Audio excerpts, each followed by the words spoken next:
on the Sports Gambling Podcast Network is brought to you by Kalshi. Yes, make real money predicting sports, people. Kalshi is available in all 50 states, and you get $20 free with the promo code SGPN. That's Kalshi, Kalshi, promo code SGPN. And remember, as always, folks, to let it ride.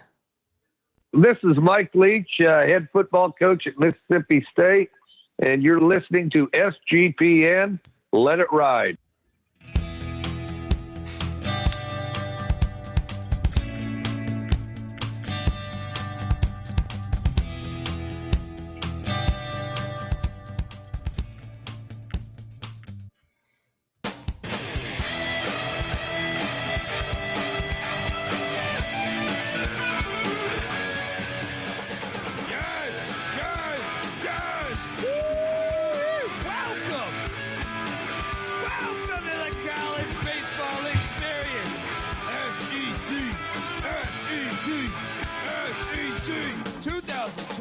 Season preview. They say it just means more, and I would say that quote for the SEC overall, I think that means the most in college baseball because historically, I mean, the conference, especially like over the years recently, has been absolutely dominant. YouTube.com/the college experience. Jump on over, hit that like and subscribe button, because we're just getting started on this journey with all these previews, because the season is about to be in full swing in a couple weeks here. Cannot wait for the college baseball action. If you're wondering who the hell you're listening to, that's fair. My name is Colby Swing at Database Dan, a.k.a. Pick Dundee. That's not a pick. This is a pick. He was raised in the land down under, where a man thinks on his feet, speaks with his fists, and lives by his wits.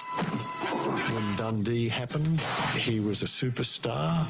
He's the kind of guy that would drink a gallon of gasoline so he could piss in your campfire. You could drop this guy off at the Arctic Circle wearing a pair of bikini underwear without his toothbrush, and tomorrow afternoon he's going to show up at your poolside with $1 million smile and a fistful of pesos. Yes, fistful of pesos, 100%. 100%. Poolside, we'll see. I get sunburned easily. All right. I am joined by my co-host. Over the years, he has been the heartbeat of this very show. He is also the host of the College Basketball Experience, so check out that show as well as March Madness right around the corner. Give it up for the great Noah Bieniek. How are you, buddy? I'm doing great. Happy to talk SEC baseball. We've got another jam-packed show with 16 teams to run through, and kind of will at the end predict how we think that this thing's gonna fold out, or whatever you want to say. So let's go, boys. I'm excited. Yeah, make sure you go check out that ACC preview as well that just dropped. That was the first conference we did. That is out there. Go check it out. We are joined by third man in the booth, who is the host of the Head First podcast, which you need to check out, and give it up for former Cincinnati Bearcat alum, JP Sponseller. How are you, brother? I'm good. You said it best. It just means more. I got the SEC tonight and pumped to get into it. Yes, sir. I mean, these crowds, I know I say this often on the show, but a perfect metaphor to me for SEC baseball is that Arkansas crowd where that dude picked up I believe it was a raccoon or a possum. It was a raccoon or a possum. Yeah. And during the game, I feel like this is like the sixth inning or something. Like I feel somewhere mid game, and he grabs this raccoon or possum, holds it up by like the scruff of his neck, chugs a beer, and then well, I mean, he did later in the night go to the emergency room with a case of rabies, but he owned the moment. And that's what the SEC has been doing in college baseball, owning the moment for the most part. And go use the internet. That video is out there, folks. That video is, to me, one of the better videos we've had in sports this century. But Bieniek, before we jump into these teams one by one, overall, you've seen the SEC. They added in Oklahoma and Texas. has that been a major bump to the conference, or where are you at in general with the conference and moving forward? You're on mute. You're on mute, brother. My apologies. Working on the YouTube backend that I accidentally forgot to do prior to going live. Yeah, adding Texas is never a bad thing for baseball. It's like the bluest of the blue bloods. They have a second home in Omaha during late June. They lead any program in the country with Omaha appearances. Yeah, Texas is like one of the premier brands in baseball, and I think they're at the forefront of the national picture once again this year, especially with Jim Schlossnagle, who's one of the better coaches right now in the game. Oklahoma played for a national championship in 2022. So I don't think that's a bad brand that they added here either. You just get their approach when building rosters, and Skip Johnson does an incredible job, and it gets more out of less. But he dips a lot more into the JUCO talent pool than some of the other SEC teams going for the blue chip freshmen. So there's multiple different ways to grip a baseball. And yeah, I mean, Oklahoma has their way of doing things. The SEC last year, they had 13 NCAA tournament bids. They had 8 hosts, only 4 teams in the super regionals. All 4 of those teams did host a regional, but the SEC kind of, had that, I don't know what you want to call it, that in superior complex, or what I'm can't think of the term or phrase, but they had all these teams in the top 16 rankings. They kind of underwhelmed and did not perform up to expectations with home field advantage last year in the NCAA tournament, and only got 2 teams into the College World Series, but they did win the conference's 7th straight national championship at LSU. I mean, that alone is like, they're kind of, I would even say more so than they're running football. Like, because even some of the Natties, they've beaten other SEC teams. Yeah. It's just like unbelievably dominant. JP, how about you? Yeah, you've played baseball in the South. You've seen this firsthand, probably played a handful of these teams during your career. Your thoughts on the SEC's run and entering 2026 as well? Yeah. I mean, being totally honest, my first real taste of it was my senior year. We went down to play the 23 Gators, which I think is still, from what I've seen, one of the best teams ever to not win a national championship. Yeah. And yeah, when you walk out there and Caglione is flipping balls the other way, further than I can hit it pole side when I get all of it, it's definitely a little bit different ball game down there. And like what you guys said, they've been totally dominant. I know a year or 2 ago, we had LSU and Tennessee or A&M and Tennessee in the championship, 2 SEC foes. And yeah, I mean, this conference is usually pretty legit from top to bottom. Yeah. I mean, I think that's probably the most dominant, like, because football has evened off some.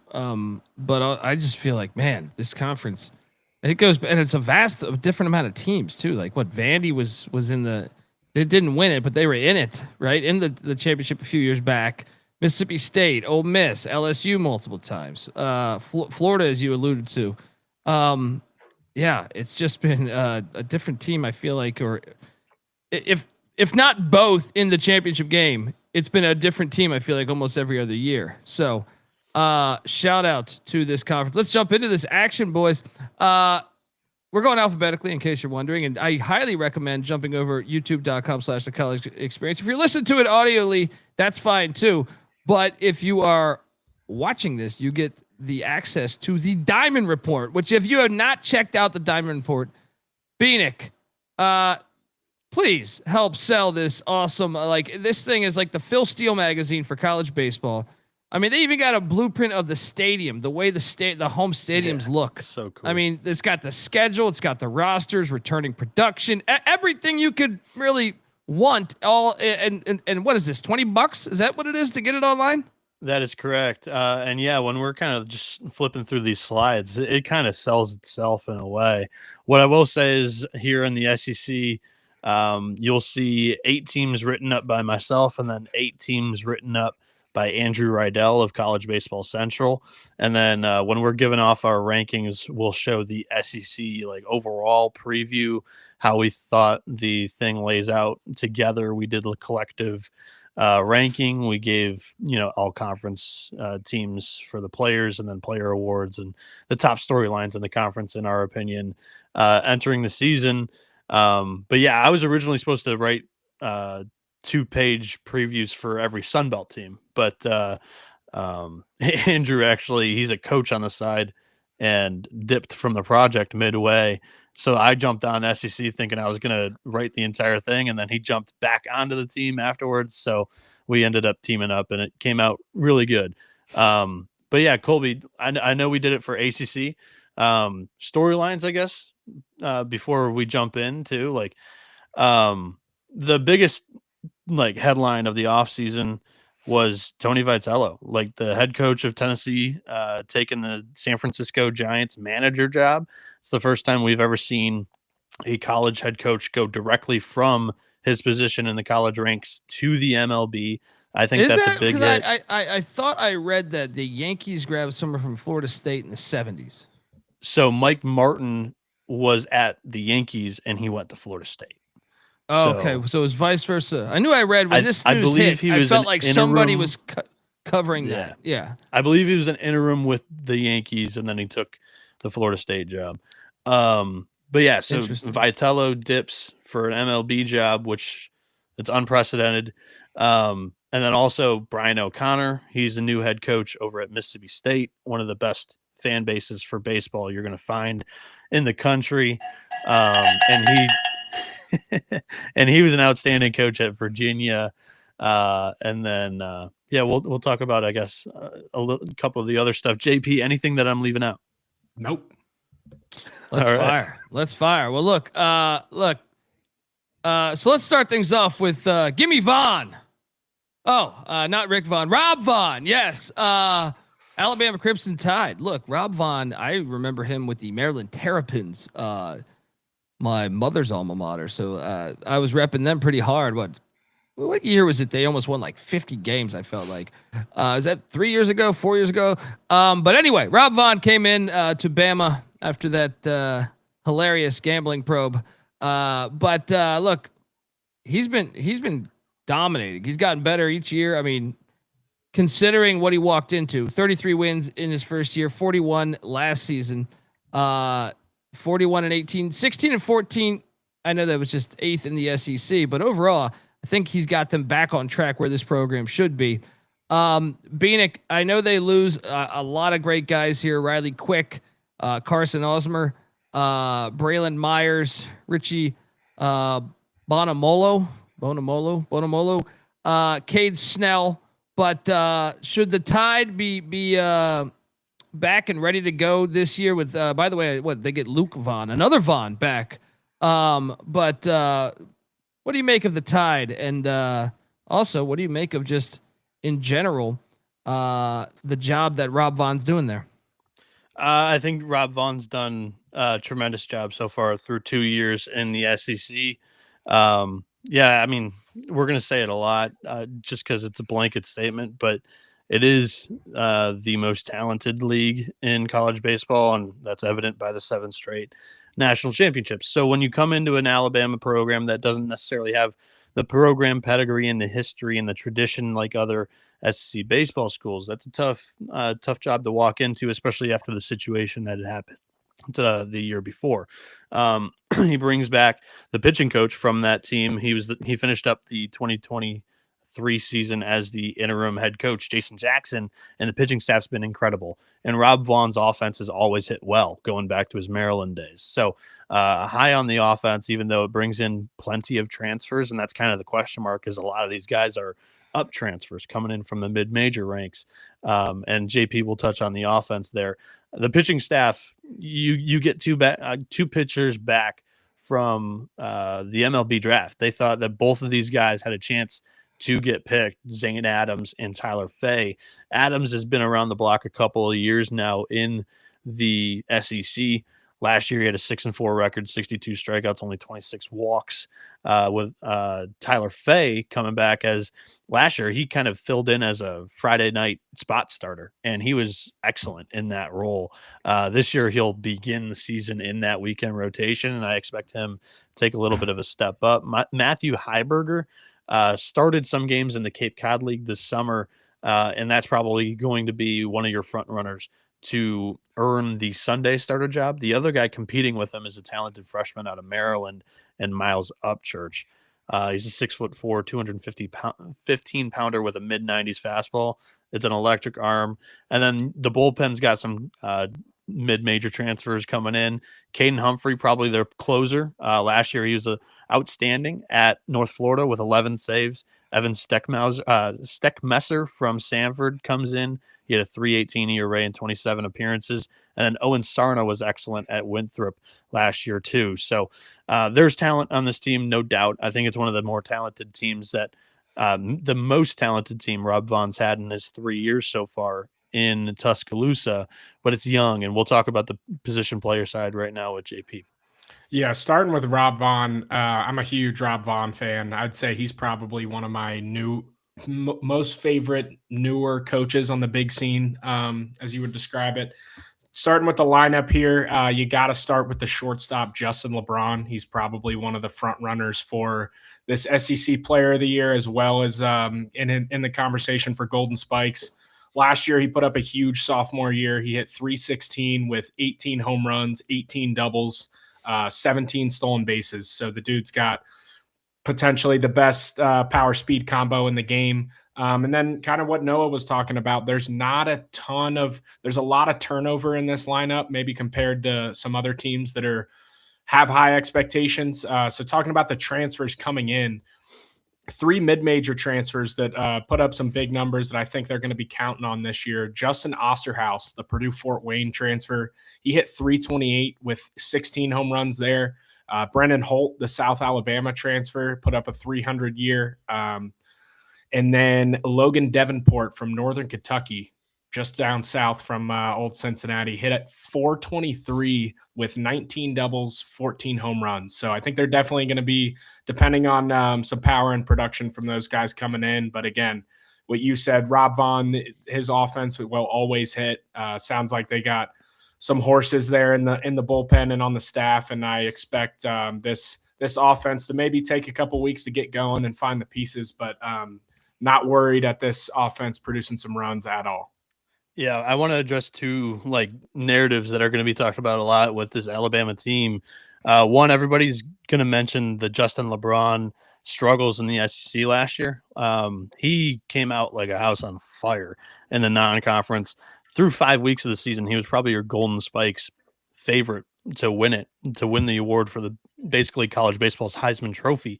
And then he kind of tapered off, cooled off, and the SEC had the strikeout tally really creep up there. I'm buying low back in on him again. This is a kid as a freshman who hit like .340 in the SEC. I'm not spooked by the SEC stats and numbers that he put up last year. I'm back in buying stock there. And then for this team, they feel a lot like last year's Auburn. Auburn had a program superstar in Ike Irish who is in his last year. There's momentum. There's a huge push from the fan base to get this team through the NCAA tournament, regionals, super regionals, possibly Omaha, just to see, a college baseball superstar in the College World Series. A lot of times, sometimes fate meets, and it does happen. College baseball has a way of kind of working itself out to be that way. But we saw Auburn last year with a really talented freshman class get into the super regional, but it kind of just felt like they were a year away. We'll talk about Auburn soon, not next team, but the next team after this. And I feel like this is probably the year for them. And I probably feel the same thing for Auburn or for Alabama, next year, as a lot of these freshmen take another step up after kind of contributing on a little bit of a lower level this year and kind of showing potential throughout 2026. All right, let's jump to the next team here alphabetically. And I can't think of We're talking Arkansas Razorbacks, but I can't think of a more heartbreaking. I'm going to say, guys, I know we watch a lot of different sports. I don't know that I saw more of a collapse. And I say this with love because I want Arkansas to finally get over the top.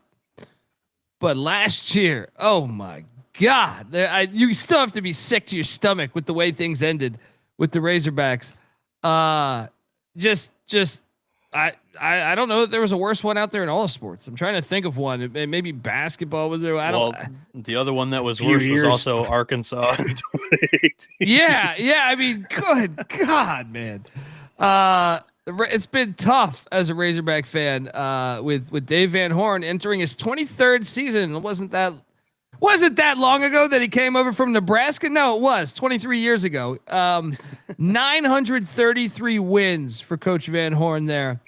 And obviously last year, 50-15 overall, 20-10 that finished second, or they finished second in the SEC before the tough postseason play there. But they lose a lot of great guys like Zach Root. Well, kind of stole him from ECU, but look, Gage Wood, Charles Davalin, how do I pronounce? Is it Wahiwa? Vahiva Aloy. He was the Golden Spikes winner last year. I know he was a beast, but I was saying, like, was it Wahiva or Ahiva? Is the W silent? Yeah. The W is a V. Yeah. I mean, they lost him. Logan Maxwell's gone as well.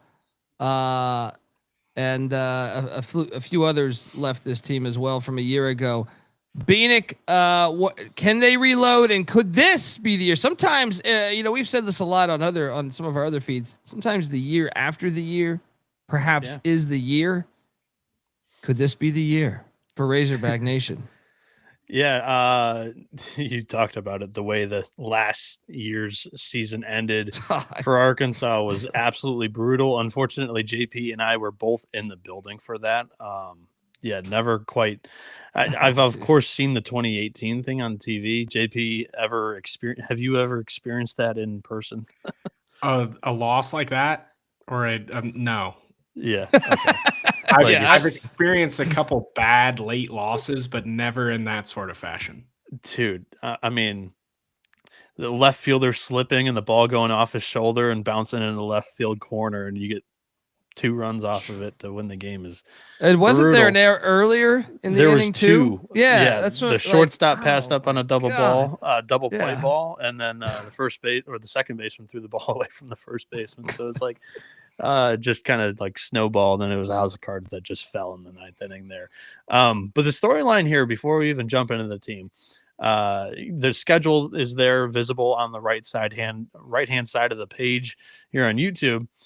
Arkansas this season does not play LSU, Tennessee, Texas A&M, Vanderbilt, or Texas.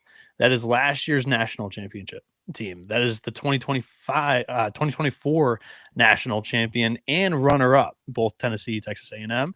That is Texas, who ran away with the SEC regular season title last year, and that's Vanderbilt, who is last year's #1 overall seed in the NCAA tournament. This is as favorable as a draw of a schedule that you'll ever see in the SEC, and it's for retooling, rebuilding. Rebuilding's maybe a little bit harsh. Retooling Arkansas team that loses a lot from last year. They lose their entire weekend rotation. They lose their entire starting outfield, and they lose their Golden Spikes Award winning shortstop from last season. But again, it's Arkansas. They just kind of retool with brand new talent. Gabe Gackle last year was the projected opening day starter, the Friday night starter for the team. He did start opening day, and he started the first few Fridays for them, and it didn't quite go well.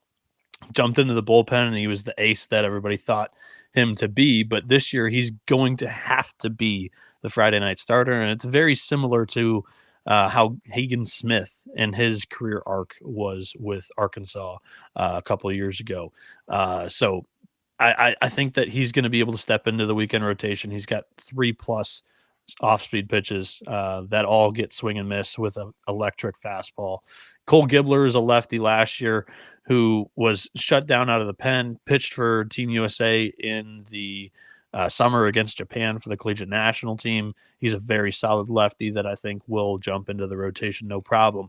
They're looking for a guy on Sunday to step up in the weekend rotation. You're looking at either Colin Fisher or Hunter Dietz, both of them also southpaws. Dietz was a highly touted freshman in the same recruiting class as Gabe Gackle, but Dietz has dealt with injuries the first 2 years of his college career. This is his last year, draft year, got to make a name for himself, and I think that that's probably my pick for a guy that breaks out and is in the starting rotation for them this year. And the bullpen's deep. It's talented. Like Parker Coyle comes back. He's a senior lefty who was shut down out of the bullpen last year. Ethan McIlvain's an electric left-hander from Vanderbilt who transfers in. Tate McGuire, Steele Eves. McGuire brings experience. Eves brings potential. Arkansas is good on the mound again. JP, some of the questions may rely on the offense this year. What do you think of it? Yeah, honestly, just looking at this, it may sound crazy for saying it, but I've always kind of had question marks about the Arkansas offense going into the season, and I actually like at least the three guys that they are returning from last year, starting with the Omaha native Cam Kozel. He hit .333 last year with 15 home runs and 18 doubles. He's got a great bat. And then Kuhio Aloy, the brother of Vahiva, he's going to need to step up and fill his brother's shoes big time. Last year, he put up a huge year, .317 with 13 home runs, 15 doubles. I expect big things out of him. I know our boy Jack DeLongchamp expects him to kind of fill the shoes and take that golden spikes from his brother. So we'll see how that works out. And then one of the other guys they're returning is Nolan Souza, coming off a big shoulder surgery that kind of sidelined him last year. I know they're expecting big things out of him down there in Fayetteville. So I expect him to have a big comeback year as well. And then it's going to come down to some of these transfers that they're kind of plugging in and needing production from, starting with TJ Pompey, the Texas Tech transfer. Last year, he hit .350. Not a ton of power, but obviously putting the ball in play and spraying it around the yard. Not a whole lot of power numbers, but obviously great bat. And then we have three more transfers from Missouri State, Lamar, and Marshall. So kind of what you said. Obviously, all dudes that have some experience, put up some production, but it just means more in the SEC. So we're going to see how that translates. Yeah, just filling in the cracks, too. Micah New, Player of the Year this summer in the Cape Cod League. And then shortstop is potentially TJ Pompey, who JP mentioned, or Carson Brumbaugh, or they've got another freshman. I think his name's Landon Schaefer. If one of the freshmen win the job, which I think it's going to be Brumbaugh, it would be the first freshman shortstop that starts games for Arkansas since 2007. Tim Smalling, he started 45 games that year, and I don't even know if he was the opening day shortstop. So that stat comes from Kevin Bohannon. Just a ultimate like nugget there. Arkansas never really has freshman shortstops, and this kid's going to be a ball player. Let's go. Look, before we jump over to the Auburn Tigers, I want to let the good folks know that you are listening/watching the College Baseball Experience, part of the Sports Gambling Podcast Network. Get easy access to all of our picks and podcasts in one convenient app. That is the SGPN app. You can download the SGPN app for free in the App Store or Google Play Store. You'll get our articles too. We got plenty of people writing for us at sportsgamblingpodcast.com, and you'll get easy access to all of that for free. We're not trying to take your money. All right. Just check us out though. All right. So do that and let it ride. We're also brought to you by Avo. Yes. Make more money betting sports with Avo. That's AVO. Avo is the best sports betting tool that helps you make a profit every time you decide to place bets. They do this by spotting arbitrage and plus EV opportunities for you faster than the competitors, and they keep you organized all in one place. I don't know about you, but for me, that's one of my biggest struggles is like, I got 10 different books, and I just, sometimes you forget to, I didn't look over there. I could have got something two points better over there. If you're new to arbitrage betting, you're finding opportunities in the market where you bet both sides to lock in a profit, and they have the absolute cleanest dashboard. It's super easy to use and understand, but in case for some reason you're struggling to do that, they'll teach you with step-by-step videos. All right. Just sign up, pick the sports book you use or sports books you use, and let Avo tell you how much to bet to guarantee a profit. If you're still unsure, check out their free Discord at Avo Official. That's AVO Official. and see the success people are having for themselves. Get started now at avo.bet. Use that promo code SGPN for $18 off. That's avo.bet. Promo code SGPN for $18 off. And we're also brought to you by Kalshi. Yes, Kalshi, a real money prediction market legal in all 50 states. Yes, all 50 states. You can trade tons of markets in sports, including college baseball, college hoops, college football, NFL, NHL, NBA, and much, much more. Plus, you could even trade props like first touchdown props and stuff like that going on. Obviously, the Super Bowl right around the corner. Besides sports, they have tons of other markets, including politics, entertainment, hell, even the weather. Kalshi. It's Kalshi. You can trade anything. New Kalshi customers get $20 when you use the promo code SGPN. That's Kalshi, Kalshi, promo code SGPN. All right, we are back on the college baseball experience. Shout out to Alex Yoder in the chat saying, love the baseball content. And he'll be back to check out all of it. I think he's an early riser. He's got to call tonight, but he will be ready for this. And he says, you're doing noble work. All right. Well, we like to think we're very noble people. All right. Weren't we having that conversation before the episode, guys? All right. We're saying, exactly. Thank you, Alex. And appreciate you tuning in. Next up, let's talk about the Auburn Tigers. Well, Butch Thompson is back at the helm. Look, Butch had his best season since 2022 with 41 wins. 22, obviously, they were in the College World Series. They had 43 wins that year. But the Tigers, they did lose a lot from a year ago. Well, actually, I guess I should reference the year ago. They were 41-20, 17-13, finished sixth in the SEC for Butch, who's got over 320 wins in his reign there at Auburn. Gone is Samuel Dutton. Gone is Carson Myers. Gone is Cade Fisher. They also lose, Ike Irish, Eddie Madrigal. Cooper Madrigal McMurray actually was a transfer for this upcoming season, and he tore his ACL in the fall, so he will not play for the team this year. St. Mary's Gale transfer too. Cooper McMurray also gone as well as Eric Snow and Derek Fabian. Bieniek, can Auburn continue? Because if you just look at the past couple of years, I feel like 42 wins in 22, right? Went to the College World Series. 23, they had 34 wins, got to a regional. Bad year in 24, but bounced back from that year with the 41 win season a year ago. Can they improve on that, Bieniek?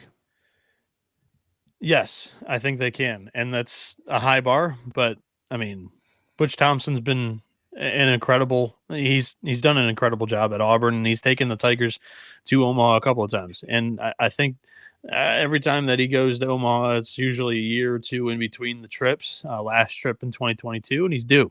We'll talk about it later on. I think they are a player and a candidate to get to Omaha. I didn't necessarily predict it to happen in the Diamond Report on my own personal page with my previews. But if the pitching pans out, this team will go to Omaha because the lineup and the position player group is very talented.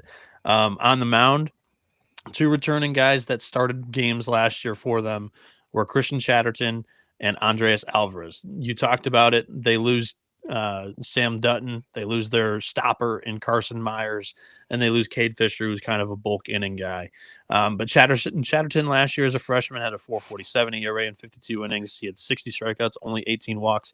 It's an excellent year as a freshman in the SEC, holding batters to just a 201 batting average against. And Andreas Alvarez, kind of a little bit more of a soft tossing right-hander than Chatterton, through 45 innings as well, 4.80 ERA in this league. But I think that two other transfers coming in may overtake Alvarez for a starting rotation spot this year. Look at the left-hander Jake Marciano from Virginia Tech. This is a guy that was a freshman last year in the ACC, struck out 71 batters, only 18 walks and 60.2 innings. The talent's there in that arm. He gave up a little bit of hits last year. He had a 280 batting average against. Thompson's a pitching coach by trade. And I think that Marciano's like a nice ball of clay for him to probably mold into a solid weekend starter in the SEC. And then Drew Whalen is a very high floor right-handed arm out of Western Kentucky. Last year, he was the Conference USA Pitcher of the Year in 81.2 innings. He had the 3.53 ERA, 90 strikeouts.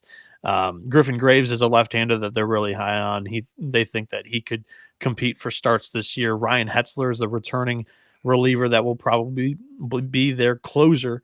He had 8 saves last year, 3.86 ERA in 35 innings. Ethan Bingham's a freshman to watch. Mason Cook is a former Creighton closer who missed a lot of 2025 due to a wrist injury, but he is still on the team. This pitching staff has the talent. They just got to go out there and show it. And that's something that some people are reluctant to bet on, me being one of them, because I didn't have them in the Omaha 8, but I think they are definitely a player to get there, and it's because of the lineup that JP is going to talk about here. Yeah, the lineup is one that I predict to be potentially the best in the country. Before I get into that, I do want to give a special shout out to 3 members of the Auburn Tigers, Ryan Farber, Saxon Roberts, and Christian Chatterton, who you just mentioned. They just started their own thing called the Plainsman Podcast, where they're doing their own pod, their own show. So if you're into the entertainment side of college baseball, definitely go and check that out. But talking about this lineup, I'm going to start with the big 3 freshmen from last year that I expect to take huge jumps and just continue to produce, starting with Chase Fralick. Last year, he's a 335 hitter with 4 home runs, 17 doubles.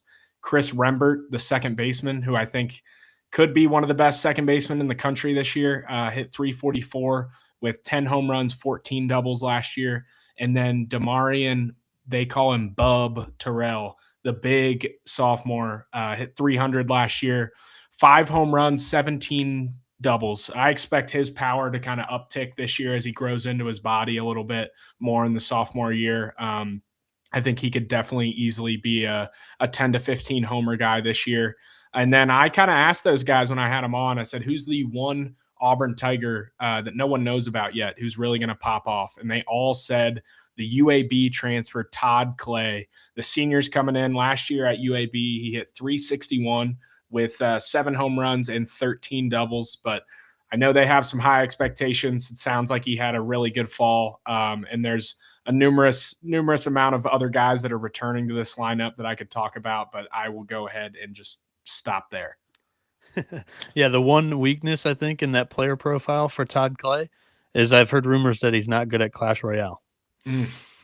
That'll do it on road trips. That'll hurt the morale. He might be way better off at home than he is on the road. Yeah, it was a fun his fact. Ass kicked on the bus that might hurt his ABs a little bit. It was also a fun fact that opposing teams' dugouts knew last year too, so it was fantastic.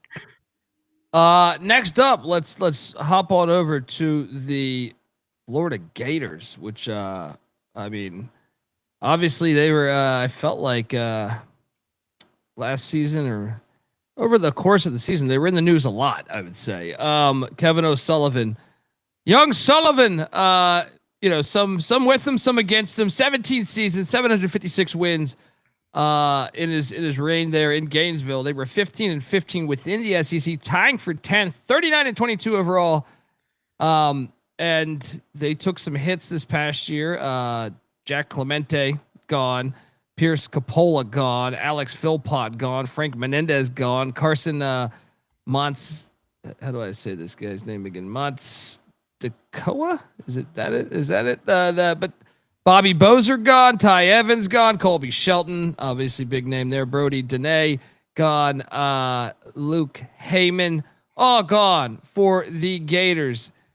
Sullivan, Bieniek, I know you're a Gator fan. Where you at? He's a hell of a baseball coach, but there was some scrutiny against him last season. Your thoughts on everything? Yeah. Yeah, I mean, he's rough around the edges, but he wins. So, yeah, he's one of the better coaches in the country right now and has the resume to prove it, as he's also basically got a second home in Omaha. He had like the most Omaha appearances out of any coach from like 2007 to now, I think it is. So yeah, he knows one thing, and that's winning super regionals. He's like 9-1 in that round, something along those lines. He's only got 1 series loss there. And yeah, this team has a super high floor because of the starting rotation. It's got possibly the most talented 1-2 punch in the country with Liam Peterson and Aiden King. Liam Peterson came in with super high expectations as a freshman, kind of met him, to be honest. Very talented arm, can run it up into the mid to high 90s. Outstanding off-speed pitches, but he struggles to throw strikes at times. He can get a little bit loose with it, and we saw that, Colby, against East Carolina, as I think they ran him out of the game in the second or third inning. I mean, So look, I don't want to brag, but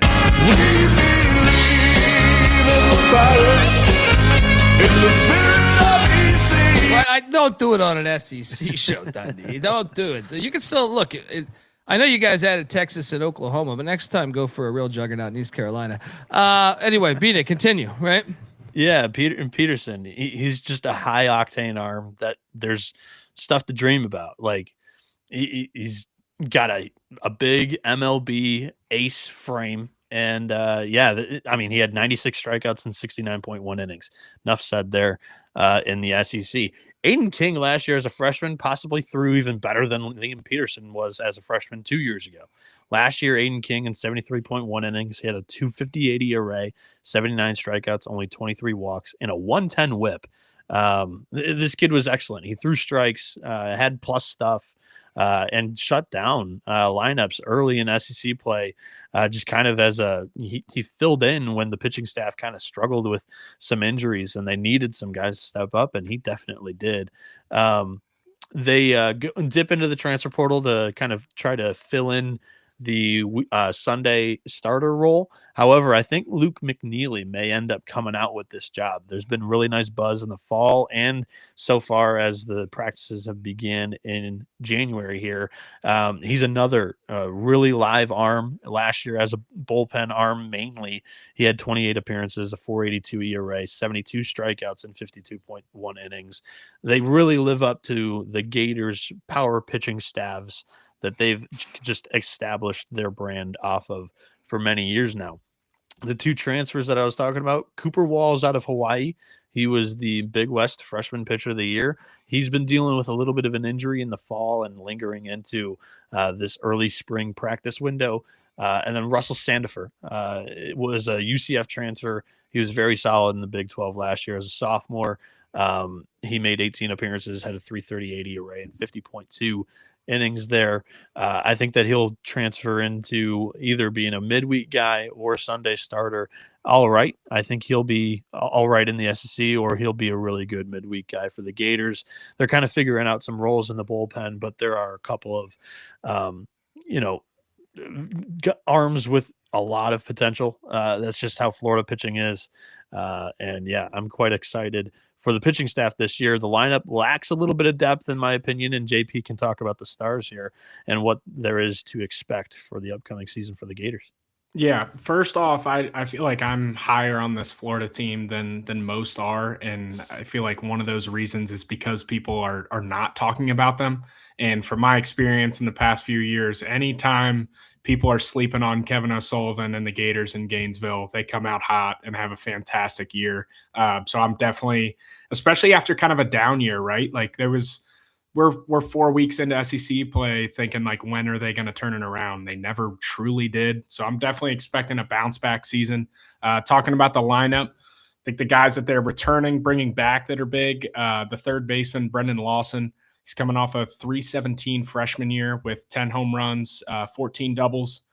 Blake Sear, he transferred in from the Miami Hurricanes last season.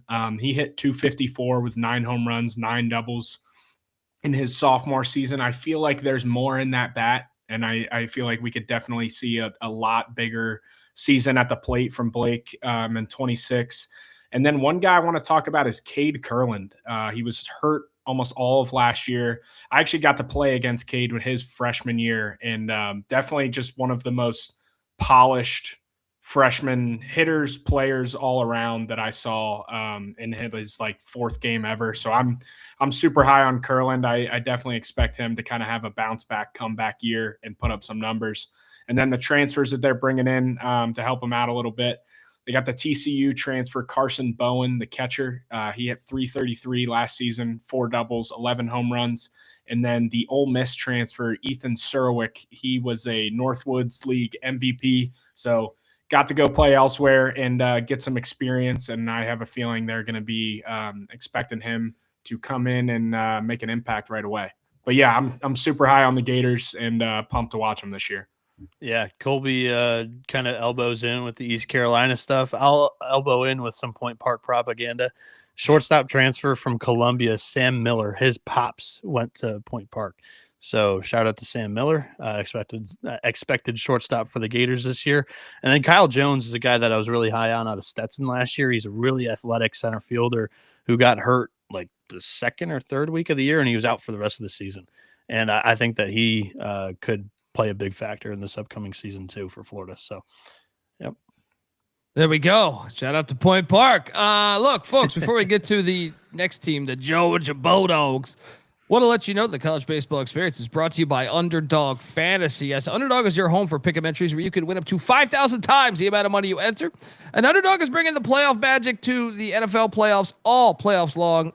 Look, every playoff weekend, which I know we only have one left, but it's still there for you. Open the Underdog app, see what promos are waiting for you. Underdog's got a brand new offer for new customers as well. Play $5 to get $75 in bonus funds when you sign up with our promo code TCESGPN. So do that, and remember, as always, to let it ride. We're also brought to you by Rhythm. Rhythm has been crushing it in NFL this season. In the college hoops, I mean, they threw us a great party in Vegas last year. But right now, obviously we got the Super Bowl on deck. And let me tell you, Rhythm in the postseason a year ago was absolute fire. 22-12 on reception props, 6-1 on touchdown props, 9-4 on rush yard props. So you're going to need this for Super Bowl Sunday, right? Super easy to sign up, run predictions off the house model, or you can make your own and mess around with those sliders there. Looking to go premium? Well, jump on over there. Use the promo code SGPN25 when you download the Rhythm app for 25% off your first month. Download Rhythm. That's RITHMM. Promo code SGPN25. All right, we are back, and we will be talking now about the Georgia Bulldogs, which, I will say Wes Johnson, we could just pencil him in for 43-17, right? Because ever since he left LSU for Georgia in 24, well, they went 43-17, super regional, right? Well, on 25, 43-17. NCAA regional. I mean, I remember Bieniek. This was one of my surprise teams a couple of years ago, and it hit. And I, if I was being honest, I was kind of just, I was looking for a long shot, and didn't really actually. I don't know if I believe myself, but anyway, the Dogs have turned into quite a solid, fun story under Wes Johnson. 43, like I said, 18-12, and fifth place in the SEC a year ago. In case you're wondering, there 86 wins now in 3 seasons at the helm. They lose Robbie Burnett, which was a big loss. Slate Alford, big loss. Rylan Zabrowski, big loss. Right, Brian Curley, Leighton Finley, Colton Smith, all pretty big, substantial hits. Some other ones too, like Nolan McCarthy, Devin Obie, Zach Harris, JT Quinn. But Bieniek, let's just write it in 43-17. Let's see if we can find that exact number out there for the win total there. But can he do it yet again with these Dogs, Bieniek? You know what? He might be able to. And if he does, I think he would overexceed my expectations. But I mean, it's the SEC, man. Like the top 15 teams in this league, if you pick one of them as like a bullish, bold prediction, they could easily turn into a top 5 team just because there's talent on the roster, and it's more talented than probably 260 teams in the country. So yeah, it's not the worst, approach in the preseason. I had the wonderful pleasure of writing up this team as they bring in a fuck ton of transfers, and they've kind of done this the first 2 years as well under Wes Johnson at Georgia. First year when he was a brand new coach, brought in like a huge portal class. Last year turned over the roster, incredibly with, basically turnstiles in the program, people walking in, people walking out. And then this year, a little bit more of the same, just a crazy number of guys coming in, as evident by all the yellow that is on the screen currently on YouTube and on the Diamond Report page for the Georgia Bulldogs. The biggest story for me in the offseason for Georgia was them hiring another voice in the pitching room for Wes Johnson. Wes Johnson, of course, notably the pitching coach at LSU when Paul Skeens broke out into quite possibly the best pitcher on the planet right now. And the guy that worked alongside Wes Johnson during that time, Drew Finley. Finley was the GA, or the guy that kind of worked right with Wes Johnson, kind of his lead assistant with the pitching there. And yeah, Wes Johnson just did not have another pitching guy on the coaching staff with him. And as a head coach, you got a ton of different responsibilities. It's like in football, if you were the only offensive coach as the head coach, you're the offensive coordinator, you're the quarterback's coach, you're the receivers coach. It's a little bit of a crazy move. I commend him for at least trying it, but it did not work out. The pitching was quite bad for Georgia the first 2 years, and it hamstrung the team. This year, he's got some extra hands helping him with the pitching staff. The first 2 seasons, second most walks, fourth worst ERA in the SEC. They're going to make development an emphasis for this year, and they've got really raw strike throwers on the team. Joey Volchko, Matt Scott, Dylan Vigue, Volchko and Scott coming in from Stanford, Vigue coming in from Michigan. All of them struggle throwing strikes, but all of them have plus stuff, high heat. Like, if they click, they're awesome. They're going to be great. Me, I have some questions. I want to see it before I bet on it, type of deal. Volchko, it was a hands down top 10 prospect for the 2026 class coming into college as a freshman at Stanford. He's never really been able to figure it out. They're kind of tweaking him the same way that they tweak Paul Skeens. They're lowering his arm slot, extending or just increasing his extension towards the plate. And they're kind of high on his velocity ticking up, and they added a little bit more break to his slider. So Joey Volchko is the ceiling play. He's the X factor of the team. If he breaks out as an ace in the SEC, this thing's dangerous. The guy that I want to key in on as a potential star is Kenny Ishikawa. He's a two-way player, left-handed pitcher, has a possibility of starting here. Caden Aoki is a high floor strike thrower. At least they have one of those guys on staff, which I love that approach. If none of these guys really hit that are kind of volatile, Aoki's going to throw strikes. He's a proven starter coming in from USC, and I love that addition. JP, talk about the offense here, because it is just a polarizing group all around. I talked about some arms that have potential, but we haven't really seen it at this level, and the offense has the same thing. Yeah, same kind of deal. You talked about it. They do have enough coming back to kind of anchor their experience, and they're bringing a lot of guys in to kind of help everyone out. I'm going to start with the two that they're bringing back that I am really high on. The shortstop, Colby Branch. He hit 300 last year with 13 home runs, 10 doubles. Saw a little bit of him in the fall. Obviously, only a couple at bats, small sample size, but just think the swing looks really good, really solid all the way around. Oppo can spray it everywhere, and obviously not the biggest ballpark in the world, so spraying it everywhere with some power.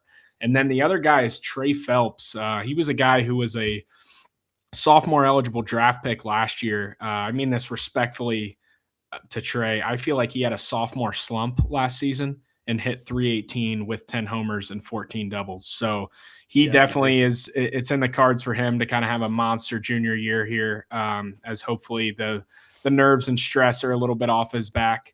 And then I can talk about all the transfers. Biggest one of them I'm excited about is the first baseman, Bryce Callaway. He hit 390 last year with 18 home runs, 10 doubles, coming in from New Orleans. But I mean, hey, Zaborowski came in from Miami of Ohio last year and looked like he had been hitting in the SEC for 3 years already. So there's definitely this. They've kind of hit the lottery with some of these transfers in, and I would not be surprised if Bryce Callaway is another one of those. And then Kenny Ishikawa, You talked about him on the mound. Coming in from Seattle, he hit .318 with 8 home runs, 23 doubles, though. So I don't know what Seattle's ballpark looks like, but a lot of those doubles may be feeding the trees in Athens this year. Yes. Noah, fill in the gaps for me. Yeah. No, you did an excellent job. And yeah, there's quite a few position battles here that are kind of taking place in Athens. And I don't even know if the projected lineup for us, again, I was kind of throwing shit at the wall and seeing what sticks with this team because they just brought in I think it was 28 transfers, which is crazy because you have 34 on a roster. So, yeah. And they did similar last season. I mean, I remember I know Nolan McCarthy personally a little bit, and he was the guy who they bring in Devin Obie in January after he had already been there for 4 months. And now you got both of them playing center field together, figuring out outfield spots. So I kind of like it. Wes Johnson kind of brings in dudes and kind of lets them fight for it and prove themselves and earn their role. There we go. Look, should be fun to catch the dogs again this season. Next up, let's jump to some people in the chat were talking about this Kentucky Wildcat team. Nick in the chat saying they're winning the SEC regular season and the tournament. We even had old man Hasty in here, saying Wildcats, YouTube.com/the college experience. That could have been Arizona basketball, but I love that it's possibly Kentucky Wildcats baseball. Well, the other comment was definitely Kentucky because he was saying they're going to win. Yeah, he was saying Big Blue Nation. Yes, let's talk about these Wildcats because Nick Mingione. The E at the end is not quite Italian enough. There's no E at the end, but I can't read. Look, wow, 3 straight years doing it, right? I know they had the classic moment where they were hosting. Who'd they put in the dorms? Oh yeah, that was the Railbird Festival was colliding with the regional. It was 2 years ago. Indiana State, Illinois, and Western Michigan. So was it Indiana State that was in the dorms though? Or was it all three? Like all okay, three. They couldn't get hotel rooms because of the country left music and right. festival. That was hilarious. Look, Mingione has done a great job. He's 31-26 a year ago, 13-17 within the SEC. Obviously, it was 13th place, but hey, the year prior, 46-16, 22-8, tied for first as they went to the College World Series. And the year before that, they had 40 wins as well, and went to the had the NCAA Super Regional there. I think that was the year we're referring to. Great time, I guess. Look, the fan excitement for the Wildcats is there in the chat. They did lose Nick McKay, and Scott Rouse and Simon Gregerson and Ethan Walker all gone, as well as Jackson Nove. They also lost on the batting side of things. Cole Hage, Patrick Herrera, Devin Burks, James McCoy, and a few other guys. So Bieniek, can they stay hot in Lexington? Gosh, I've been waiting for this moment all off season. Yes, I'm all in on the Big Blue Nation this year on the Diamond. And this is a little bit more of a bolder take. They are not preseason. I would even say top 5 on paper in the SEC, but maybe even top 10 in some people's minds. I think they're a top 10 team in the country. So they have gone to a regional 3 straight times, and it's the first time that's ever happened in this program. I'm all in on Nick Mingione. I think he's an outstanding head coach. I had the pleasure of writing this team, and I thoroughly enjoyed it on the Diamond Report. I'm going to read a little bit of an excerpt here too. Like, with an Omaha appearance in 2024, Kentucky proved its style could win at the highest level. A mass exodus of veterans graduated, stars entered the draft, and contributors moved on from the team through the portal. Expectations dipped in 2025, yet the Wildcats still came within striking distance of a 3rd straight super regional, reinforcing the foundation that Nick Mingione and his team had built in Lexington.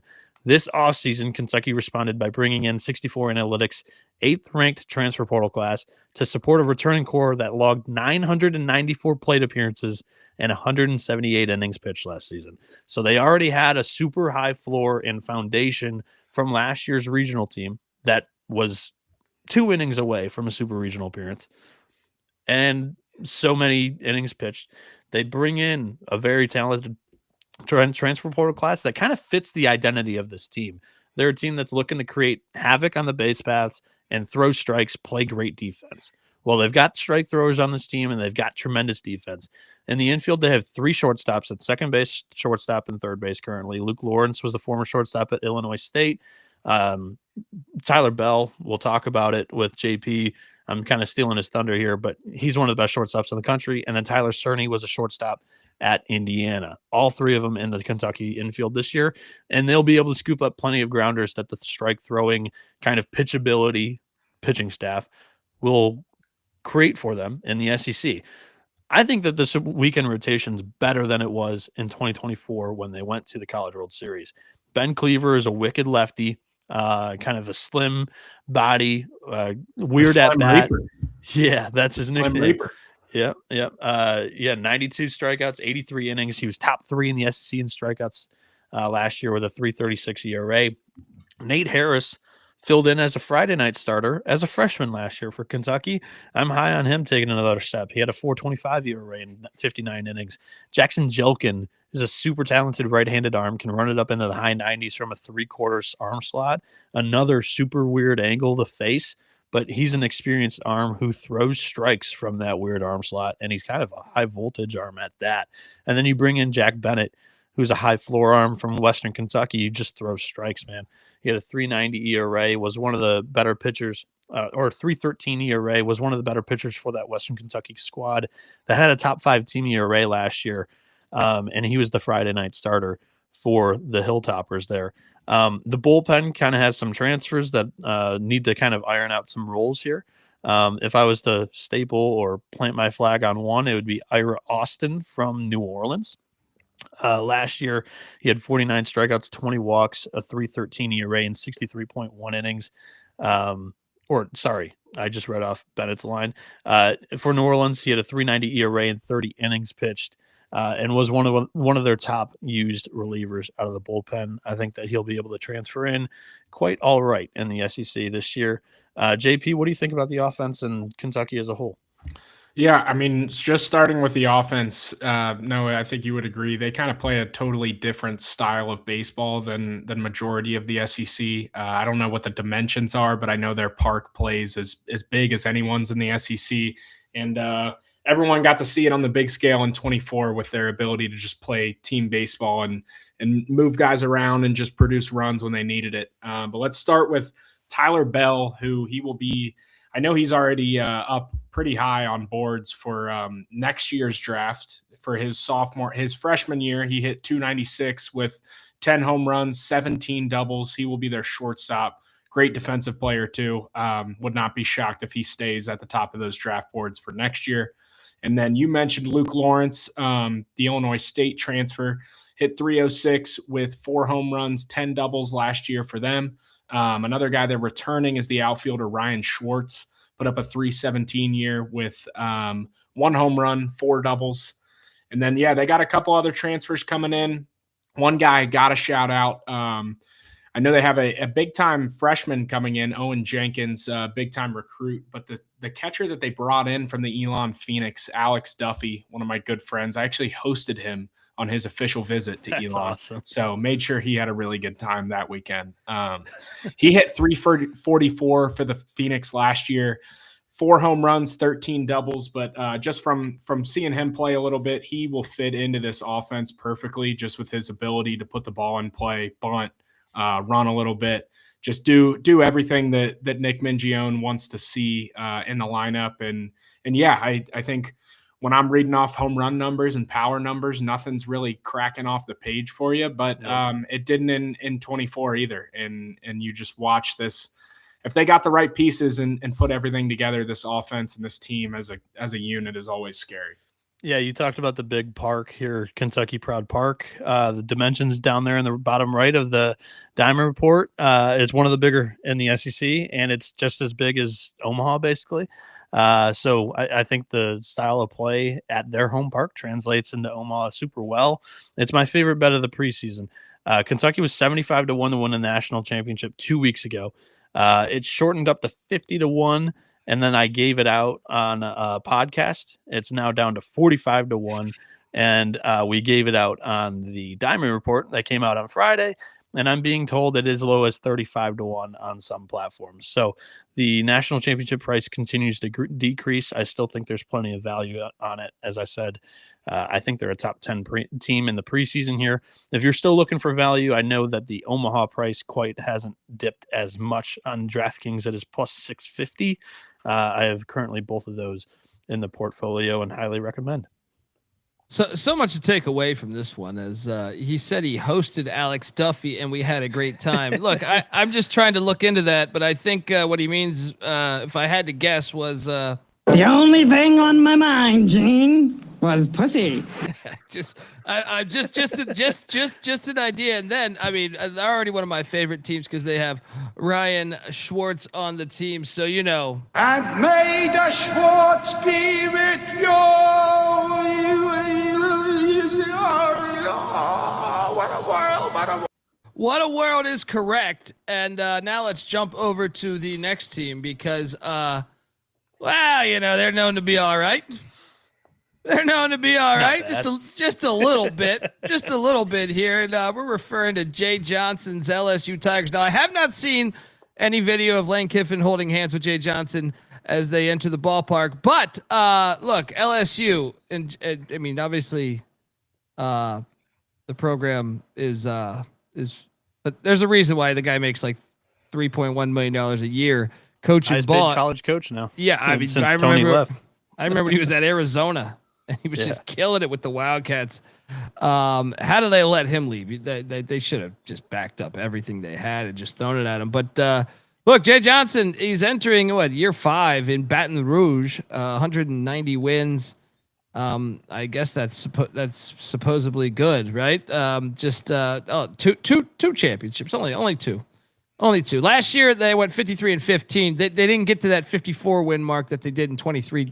I actually have that as a disappointing season, based on that. But yeah, you know, look, they lost a slew of great guys, but if they've taught us anything from the championship from a couple years ago, that shouldn't be a problem. But just to key on those, Cade Anderson's gone. Anthony. Ianson. Yeah, Ianson. That's how you pronounce that. And then Chase Shore's all gone. Ethan Frey gone. Jared Jones gone. Luis Hernandez gone. Daniel Dickinson gone. Michael Braswell gone. Connor Ware. Jacob Mayers. Yeah, they're gonna be really good again. Just gonna go ahead and since you guys, I know you guys are good at what you guys do, but this one, I got this one, guys. They're gonna be good this year. Guaranteed lock that this team's going to be a good team this year. Bieniek, why are they going to be good? Yeah, I mean, why not? Yeah, I wrote this page for the Diamond Report as well, and we do this little graphic, biggest strength. You know, I mean, I couldn't just point out one. I just went scary lineup because it's like one of the best in the country. Biggest concern is a legit one, like proven starting pitching. We'll talk on that right now as Kason Evans comes back. And last year he was a huge swing guy that they were able to rely on down the stretch of the season, made some starts, relieved in big opportunities and big games and big moments. And he's probably going to be their ace. He broke out in the second half last year. He features a mid-90s fastball, swing and miss secondaries that all were elite chase rates and swing and miss rates, with his slider and changeup there. And then after him, the remaining weekend spots are kind of open and in a little bit of a battle. I think it's 3 names here. William Schmidt is a super talented right-handed pitcher who was being projected as a top 15 pick in the 2024 MLB draft. He elected to come to LSU to enjoy the college experience, as the show is called, And so last year he was kind of a spot starter on the midweeks, kind of came in for cleanup duty in some big, kind of big lead games just to eat some innings and get some, experience under his belt. This year they're going to be looking to him and his big time curveball to jump into the weekend rotation, and I think it's going to work out quite well for him. And then they also have Cooper Moore. Sorry. He's a Kansas transfer. Last year, almost had 90 innings pitched, has a sub-4 ERA last year with 85 strikeouts, 19 walks. I think that he's going to translate perfectly into the SEC, but he may not even get that Sunday starting job because Marcos Paz is a very talented arm as well, coming out of the high school ranks, can run it up into the high 90s, has a plus slider. And this guy was a projected first rounder in the 2025 MLB draft, went down with an arm injury, and has snuck his way into Baton Rouge. And LSU now has a blue chip, top tier right-handed arm. Where have we heard this before? For the next couple of years. And I think that he will work out just fine for them. They have a really high floor in the bullpen with Zach Cowan, Cooper Williams, and Maverick Rizzi all coming back from having a big workloads last year. And then Gavin Guidry was their closer for the 2024 team. Last year he had a back injury and redshirted, but he's also a very talented arm with a high 90s fastball and just wicked movement. So the pitching staff's got a lot of talent. The only question is proven starting pitching. JP, the lineup's loaded. They used the transfer portal and kind of plucked some guys quite honestly, maybe the highest transfer portal budget in the country for college baseball. Your thoughts? Yeah, just looking at the lineup, they call this place the powerhouse for a reason. That's for sure. Jay Johnson's ability to just reload and find the pieces that fit with his squad has been unbelievable over the past few years, obviously given the resources that he is. But yeah, looking at the lineup, anytime you have 4 returners that hit over 300 from a national championship team, it's never a bad sign. It's dangerous. You got Stephen Milam, Derek Curiel, who's coming off a huge freshman year, and then Jake Brown and Chris Stanfield. Those guys are going to bring the national championship experience to that lineup. And then they tapped into the transfer portal to fill the pieces. We all know Trent Caraway from Oregon State. Absolute stud. He hit 267 last year with 12 home runs, 15 doubles. I think he's going to honestly be like sneaky in that lineup somehow, which is scary to say. And then if you don't know the big first baseman from Grand Canyon yet, Zach York, like I said, if you don't know him yet, he will be a household name in for college baseball fans this season. He hit 339 with 13 home runs and 10 doubles last year. Stupid juice. Awesome guy. It's hard to watch the guy without being a fan. And then the last guy who I got to watch a decent amount last year, the K-State transfer Seth Dardar, hit 326 with 13 home runs, 18 doubles. He is also a Louisiana native, so it's going to be interesting and cool to see him return for his 5th year and see if he can put up some big numbers for the Tigers. But yeah, crazy lineup. Should be one of the best teams in the country, at least on paper. I'm going to stick with the trends, though. My hot take, the Tigers do not get to Omaha this year. Ooh. Yeah, Ooh. if they do get to Omaha, they would be breaking kind of a streak here. Since 2018, Florida was the last team after winning a national championship to get back to Omaha. It's not a bad pick, JP. Not a bad pick at all. And yeah, you did a great job with the lineup. Just one of my favorite players in all of mid-major college baseball the last couple of years has been Zach York. Just gallops like an absolute gazelle in his home run trots, and he's a contact lord. But the short parks and some small parks in SEC will turn him into a little bit of a left-handed big power hitter. And get ready to see a whole lot more of his home run trots. The other thing with that, and I just kind of thought of it, I think it goes for a lot of these mid-major guys, is a lot more of the mid-major pitching. You see a lot more of guys who throw maybe 90, 92 who can mix in 4 pitches. And Zach York is getting a ton of changeups and sliders in the dirt. Now being in the SEC, there's no one that doesn't get challenged with 98-mile-an-hour fastballs. So it'll be interesting to see if those home run numbers uptick a little bit when he's getting some more heaters. Yeah. For sure. Look, next up, I know we're going alphabetically, and this is always the one where whenever we're doing previews, football, basketball, baseball, Ole Miss will go under O. Some people tune in and think it's next. No, we're going to talk about their rivals next. The Mississippi State Bulldogs, who I think might be one of the more interesting teams in the SEC this year, because they bring in Brian O'Connor, and he comes in from Virginia. And when I look at this transfer portal class, what am I counting here? 1, 2, 3, 4, 5, 6, 7 guys from the state of Virginia, I think, coming with him. So he knows Virginia's for lovers, they say. And Brian O'Connor, he sold him on that as they left to go to Stark Vegas. Look, they were Mississippi State. This is a proud program. They won natties. I mean, Rafael Palmeiro, Will Clark, 36-23 a year ago, just 15 and 15th in the SEC, tied for 10th. And this is why you have Brian O'Connor here. They did lose a slew of guys, as you would imagine, with the transfer portal these days, and bringing a sitting coach from another successful program. But so they lost a ton of guys. Hunter Hines is gone. Joe Powell, Sawyer Reeves, Nolan Stevenson, Dylan Cupp, Pico Cone,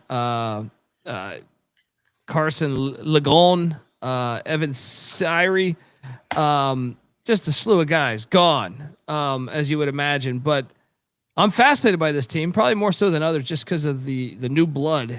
But Bieniek, talk to me about our boys in Stark Vegas there. Yeah, I mean, first off, they made an outstanding hire at head coach. Brian O'Connor just kind of built that Virginia baseball program from the ground up into a national power. Combining him with Mississippi State, and he says he has a re-energized approach. If that guy's re-energized, holy moly, that's scary. Mississippi State should be pretty good in his tenure. I have a large-scale thought maybe on this year's team that'll come after JP's analysis. But the pitching staff, there's depth here. There's a lot of arms that are vying for innings this season. But the top three kind of stick out to me in this order: Ryan McPherson, Tomas Valencius, and Tyler Pitzer. McPherson last year was incredible out of the bullpen, 56 strikeouts, only 15 walks with 3 saves and 39.1 innings. Held opponents to just a 190 batting average against. He pitched this summer for the collegiate national team against Japan and was one of the better arms. And USA did not look good against Japan as they got swept 5-0 in that series this summer. Tomas Valencius, as a freshman last year in the ACC, a very good offensive league. He had a 4.59 ERA, 70 strikeouts, 17 walks, and 64.2 innings. I think he's going to fit in just fine in the SEC. And then Tyler Pitzer was the Cape Cod pitcher of the year this summer. He's a South Carolina transfer who had a 7 ERA a season ago in the SEC, but it looked like he figured some things out in the summer. Sure, the Cape is not the SEC, but the Cape is kind of the best spot for talented players that are looking for a little bit more reps and a little bit more shine to their prospectus in the summer. So he was pitching against some of the best players from around the country, not just the SEC, and he looked good in the summer in a expanded, sample size. So how he fits into the SEC, I think he'll be a great Sunday starter for Mississippi State this year. Ben Davis returns. He was a really good reliever for them last year with a 3.77 ERA in 23 appearances. Dane Burns returns. He had 14 appearances as a freshman last year with a 4 ERA. Maddox Webb transfers in from the Citadel. He had a very good year in the SoCon, also a very talented offensive league. We'll see how that translates in the SEC, but I think it'll go fine. And then the guy that we have to talk about is Jack Bauer. Colby, you'll love it. He's wearing number 24 straight out of the show. Love it. This freshman is uber talented. We've never seen a guy like this in baseball ever. This is an 18-year-old freshman left-handed pitcher who throws 103 miles an hour with a 3,000 RPM curveball. It is wicked. He's an absolute monster, never before seen in baseball ever, and we're going to get it in Starkville.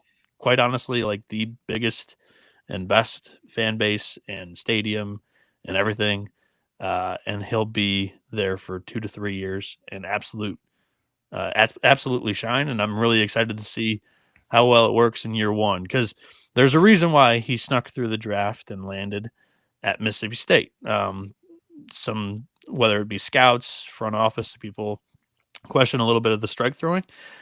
We will see how it works, and he's got plenty of time to develop in Mississippi State under Coach Justin Parker, who was the interim coach last year for Mississippi State after Chris Lemonis got canned. And Parker led Mississippi State to a regional final down there in Tallahassee, and really kind of put the car back on the road and earned a job back in Mississippi State for Brian O'Connor's staff as the pitching coach. JP, how about the offense? Yeah, I'm really glad you just brought up them keeping Justin Parker, because I think throughout all of the turmoil going on, that was one of the big successes of this team. You said he stepped up as the interim. He stepped up in general. I think throughout the past couple seasons, some guys on that pitching staff were some of the only reasons they had the opportunity to go to regionals at the end of the year. Yeah.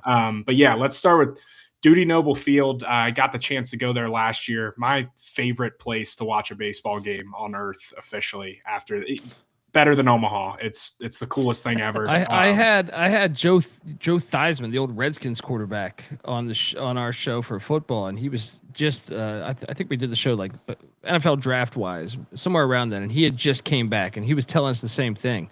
So I didn't mean to cut you off, but if you get a chance, you got to get down there. Apparently. My best way to describe the fan base is I met an older woman standing up by the bullpen, and I asked her about her tattoos on her wrists. And right on her left wrist were both of her kids, and on her right wrist was a Mississippi State baseball logo. So that kind of paints the picture there for how dedicated they are. And they've been itching to get back to Omaha and see some good baseball. I'm really high on this team this year.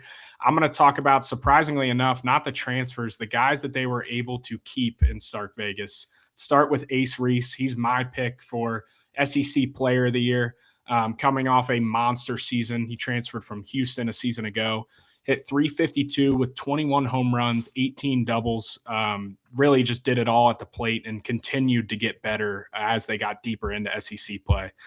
And then Bryce Chance, the fifth-year outfielder, he is, in my opinion, going to be kind of the heart and soul of this team. It was big to keep him in Stark Vegas. He's a Mississippi native. He won their off-season training award. Just a huge culture guy, really big to keep him in the lineup. And then Noah Sullivan, guy who kind of gets overshadowed, in my opinion. Last year, he's a two-way guy. And last year he hit .345 with 15 home runs. So had a big year at the plate and was able to help him out on the mound a little bit. And then obviously the biggest transfer that they're bringing in is Aiden Teal from Virginia. He hit .317 with 7 home runs, 20 doubles. And then they are bringing in a couple other mid-major transfers to fill the gaps there. But yeah, I like this team a lot. I think if they can get some production out of the pitching, with that being said, they probably do have the hardest SEC schedule in the entire SEC this year, as you could see on the right. So standings and they might not finish top 5 in the standings, but I do think this is going to be a really good squad. Yeah, I will say, adding to that schedule point, that's one thing that I have cold feet with Mississippi State right now. But they do get some of the better teams on that SEC schedule at home. So that's one good thing. So I don't know if they're my number one, but they're definitely top 5 in best schedule. And they get some premier programs coming to Dudy Noble Field. So a lot of those weekends will be must-watch television. Kind of the main reason, though, for my cautiousness entering 2026 with Mississippi State is last year Virginia had all the expectations and the weight of the world on them in the preseason, placed on them. They were the number 2 team in the top 25, pretty much consensus across all media platforms that did top 25 rankings. And they missed the tournament. And you could say whatever you want about if they played that Florida State series. Unfortunately, they did not, and they missed the tournament. This year, they insert was it like 7 Virginia transfers to the Mississippi State roster, who was a 2 seed last year, and quite a few up transfers coming in from mid majors or a couple of Big Ten guys who, quite honestly, Big Ten pitching is not the same as SEC pitching, and I am kind of cautiously predicting Mississippi State to kind of finish in the middle of the pack rather than the top. I know one guy that I respect a ton says Mississippi State's his number 1 team in the country this year. And I'm just not quite there with the Bulldogs, but I just want to see it. And if I see it in the first 3 weeks as they challenge themselves with just a bunch of mid-majors, but if I'm able to see that, I'll maybe change my mind. But we won't really know what we're going to get out of this team until that third weekend. I believe it's in Arlington. And yeah, that's a very loaded weekend. And that's kind of what's going to determine how I feel about this team moving forward. Yeah, they were in my Omaha 8. I will say that was definitely one of the picks that like I want to happen more than I like have a strong conviction of. But yeah, I'm a fan of this program for life now, and I can't wait to see until they are packing the dude and watching some good baseball. Amen, man. I'm a fan too. Obviously, we were pals with Mike Leach, and he was on the beginning of the show with the station ID, but he's a Hail State guy forever now. So let's go, man. I would love to see a great season from the Dogs there. Next up, let's talk about a team that they might need a great season because the Missouri Tigers. You know, we talked about on the ACC preview Boston College and Pitt, being in the basement. If you go listen to that episode, but they might be able to steal some games early because of the temperatures they play at. I wonder if the same could be said for Missouri, because I feel like they're one of the colder climates in this conference. Carrick Jackson, third season, 39-71. He was previously with the Memphis Tigers. He took the Southern Jaguars before that to the NCAA tournament there. 16-39 a season ago, just 3-27 in the SEC. 16th place, that is, dead last, folks. And they lose Sam Horn, and they lose Will Libert, as well as Jackson Lovich. They took some hits. Xavier Lovett, Caden Jacoby, all gone. First thing I want to ask you, Bieniek, I know it's a year 3 in Columbia, Mizzou for Coach here, but is he on the hot seat? Because when you start off year 1 with 23 wins and you go to 16, and how about this? When year 1 you have 9 conference wins and then you go to 3, would you say he's on the hot seat, or would you think like, hey, they'll give him 4 years? And what do you think of the roster this year?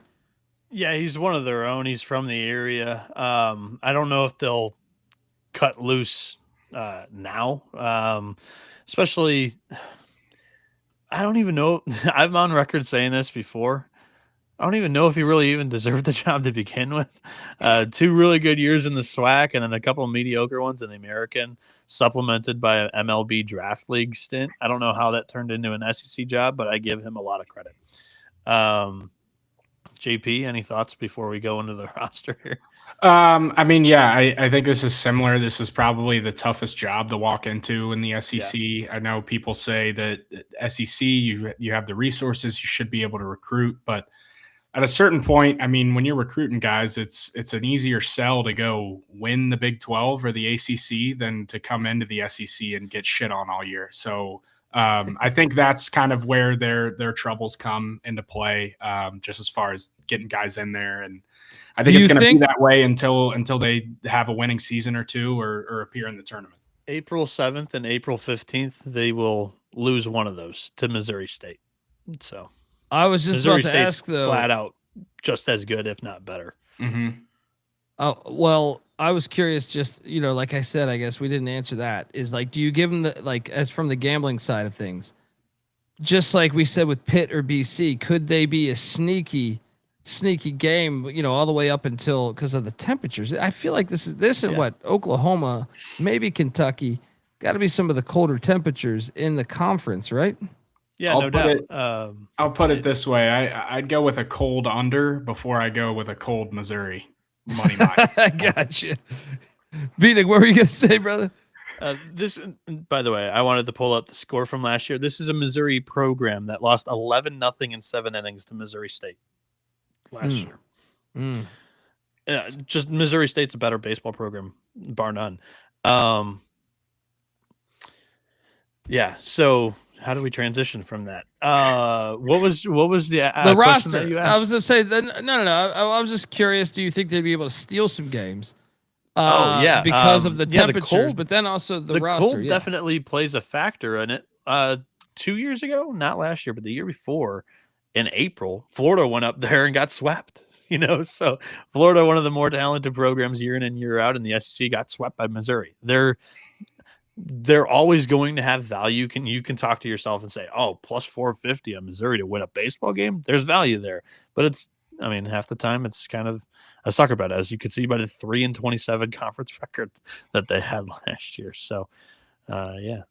Did they not go into Bluebell and sweep A&M last year? They swept A&M on the road last year. So that was one thing.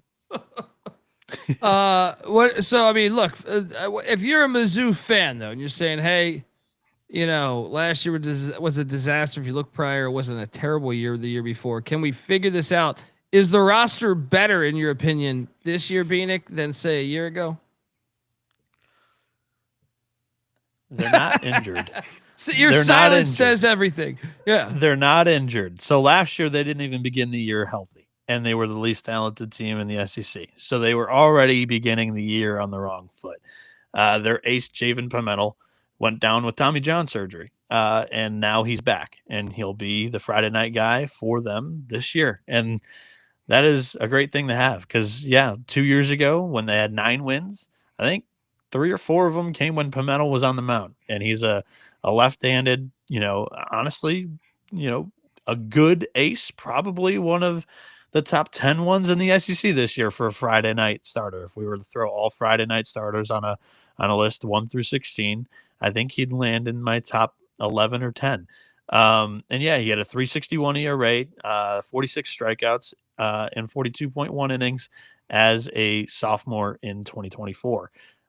Not having him sucked. And then they went down with injuries. Like you have guys like Ian Lose, who has consistently never really been healthy for Missouri, unfortunately. And they lost Sam Horn, Will Libbert to injuries last year. They're both gone as well. Just left the team. Libbert transferred out. I think he landed at a Big Ten school. I can't remember off the top of my head. Jackson Sobel was not healthy for Georgia Tech last year, and Dane Bjorn was not healthy for Tennessee last year. They all come in healthy for Missouri this year, and I think that's a good thing. How they're going to be on the mound legitimately, I don't know. Andrew, who wrote up the Missouri Tigers, me and him kind of disagreed on why the team was bad last year. I blamed a lot of it due to the pitching injuries, and just they were never in a good spot to even begin the year. I thought it was the lineup that severely underperformed, and it kind of ruined the season along with the pitching injuries. But I think there is some, ability to get some outs on the mound. You look at Pimentel, you look at Losey, you bring in Juan Villarreal from Florida International, who had a good year with the Panthers, but is he going to translate into being a good SEC starter? I don't know. I don't really want to bet on that. PJ Green was a okay arm for them last year. Jackson Sobel had a good summer in the Northwoods League, but again, Northwoods is not the Cape Cod League, and it is certainly not the SEC. The one arm that I'm somewhat, kind of more bullish on than everybody else is the freshman Keegan Kohlhoff, but that's only because I've seen him pitch in person here in high school in Michigan. He was a top 5 arm for us. But Michigan is not a premier state for high school and freshman recruiting. So best of luck this year to the Tigers. JP, what do you think about the lineup? Yeah, I think the strongest thing about this lineup, if you look at it here, is just what they have returning and how much SEC experience that they do have. They're returning almost their whole lineup, and you look the 2 guys that they're looking to fill these gaps: Jamal George from Texas A&M and Jace Woita from South Carolina. So I think that's one of their strong suits. Now, it is going to come down to if these guys are able to take a jump in their second or third year in the SEC. I think 2 guys that are really going to have to step up and be the dudes in those lineup is 2 veteran returners, Caden Pierre hit 299 last year with 5 home runs, 7 doubles, and then Pierre Seals, both outfielders, he hit 291 with 5 home runs, 8 doubles. I think this lineup compared to other lineups in the SEC lacks the star or the pretty things on paper, but I will say one strength that they have is they have a lot of people coming back and quite a bit of experience in that lineup. All right, let's jump on over to the Ole Miss Rebels and Mike Bianco's bunch. 43-21 a year ago, 16-14 in the SEC, tied for 7th. 24th season, 949 wins, and obviously the magical season as one of the last teams in the field a couple years ago. They lose a slew of guys though, and they were all big time players. I feel like Riley Maddox, Mason Nichols, Connor Spencer, Mason Morris, Will McCausland, Luke Hill, Mitchell Sanford, Isaac Humphrey, Ryan Mormon, Luke Chang. Major hits, I feel like, left and right from the Rebs here. But if you know anything about this staff, I feel like they'll be ready to go and ready to get back after it. Bieniek, what do you make of Mike Bianco's bunch this year after such great success lately, despite missing the in 2022? I think that was one of the more magical runs I can recall. Yeah, for sure. Bianco is a tremendous coach, kind of built this program up from kind of reached new heights with the Rebels, no doubt. It's easy to say that after a national championship, but even without, this program is so much better than it was previously to Bianco in Oxford. You mentioned all the losses that they have from last year. Last year, I was bullish on them in the preseason when nobody really else was. And that's because of all the experience that they had. They had so much SEC experience, so much experience just in the senior, 5th year, 6th year class that they had with that group. And now it's just a little bit more of a younger group, a little less experienced. And there's a little bit last year had some questions, no doubt. But I thought the pitching staff had a really high floor, high ceiling, because some of the guys were coming off of injury. Some of the guys had shown some flashes previously in their career. And we only really have Hunter Elliott to bet on. Elliott, I think, is the most important player to any team in the SEC this year. To go out there and be a steady Friday night arm, they desperately need it. And he was unreal last year. Led the SEC in strikeouts with 102 and 85.2 innings, had a 2.94 ERA, 197 batting average against. He's a southpaw with a wicked changeup that everybody swings over. He'll anchor them on Fridays, I bet. And then after that, I think it's Cade Townsend, who was a really good midweek arm for Ole Miss last year, showed some flashes against power conference teams at times. He's also got a really good fastball curveball combo, and he'll step into the weekend rotation. Here's Will Libbert. So I was wrong about the Big Ten transfer. He landed at Ole Miss, excuse me. And Will Libbert, I think, is competing with Owen Kelly for starts on the weekend. Owen Kelly comes in from St. Louis, where he was solid there, struck out 78 in 80 innings with a 4.61 ERA. The bullpen's got some question marks for sure.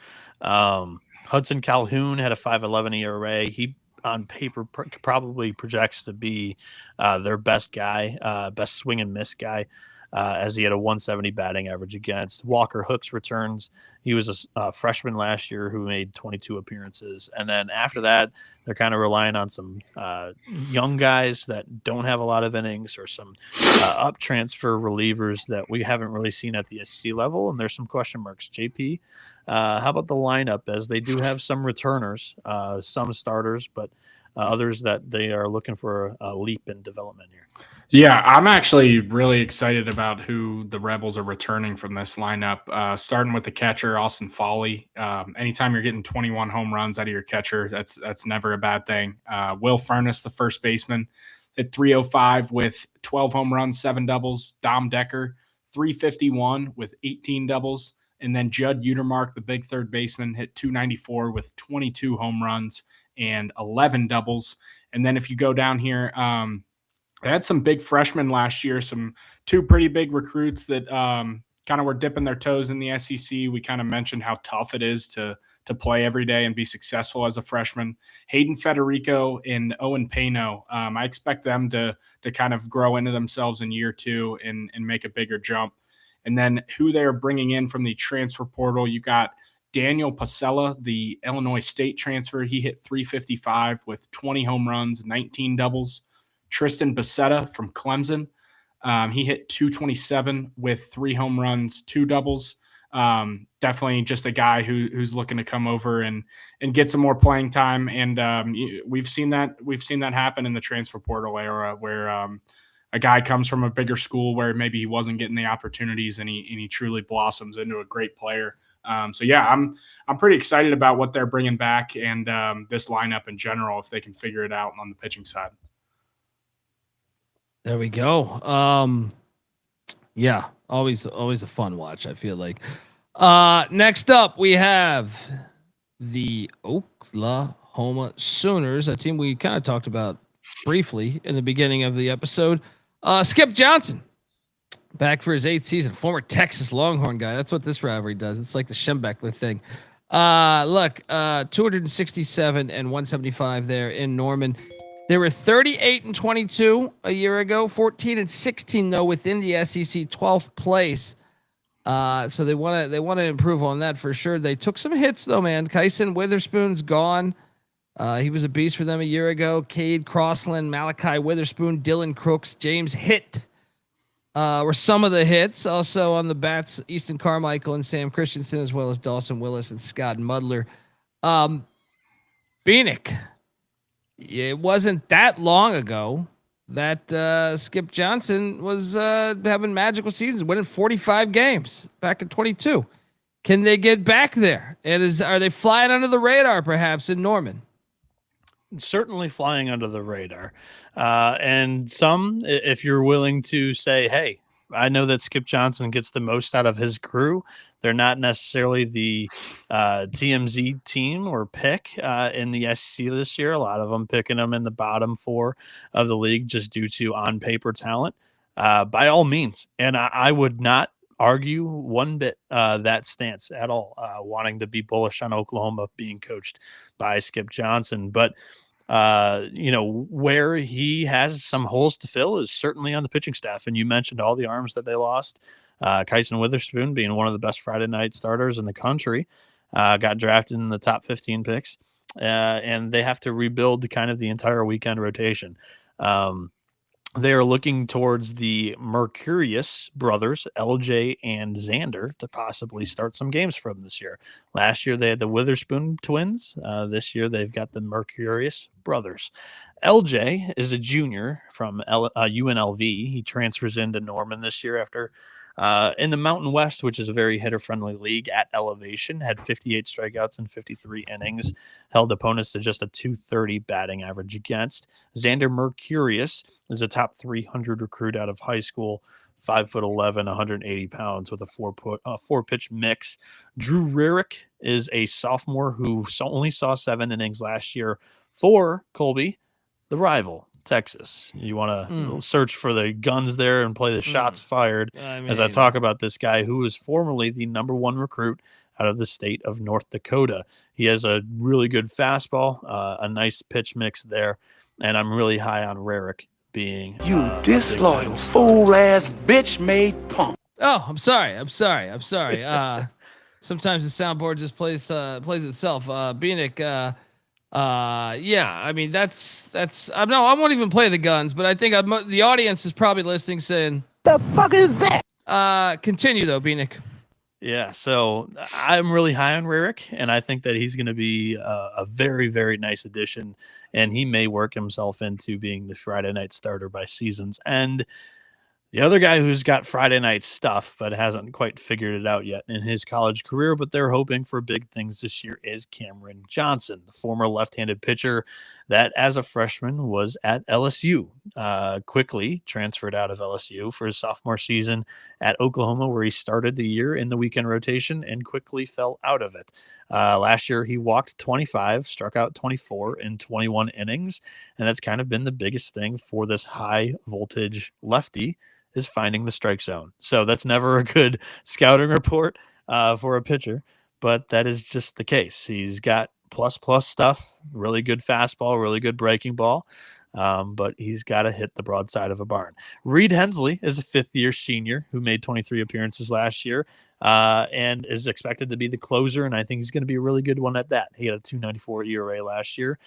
They bring back Michael Catalano, who is a freshman last year, made 21 appearances with a 4 ERA, 35 strikeouts, just 9 walks, and then 2 high potential transfers coming in. Jackson Cleveland from Miami had a 4.44 ERA and 24.1 innings as a sophomore. And then Mason Bixby, he's dealt with injuries his first 2 seasons as a college player, comes in from TCU, where he held opponents to just a 197 batting average against in 18.2 innings. The offense is unique. They're basically the West region SEC team that Kentucky is for basically the East in the SEC. JP, your thoughts on the Sooners offense this year? Yeah, definitely not taking as big of a hit as the pitching staff is. As you could see, they're returning a decent amount of that lineup. Dayton Taki, Kyle Branch, Jackson Willits, Jason Walk, Dasan Harris, Trey Gamble, and Drew Dickerson are all returning for the Sooners.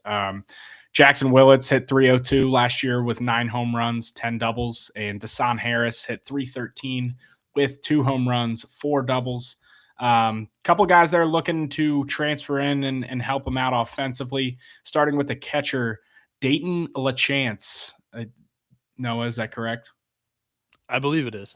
I don't know yet if it's not. So, but yeah, he's a JUCO guy. JUCO transfer from McLennan Community College.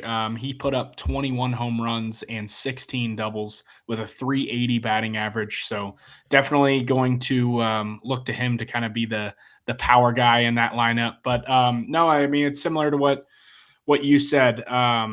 This is a team that may not look super pretty on paper, but the style of play they play with, similar to Kentucky, a lot of team baseball and not exactly counting on the long ball all the time there.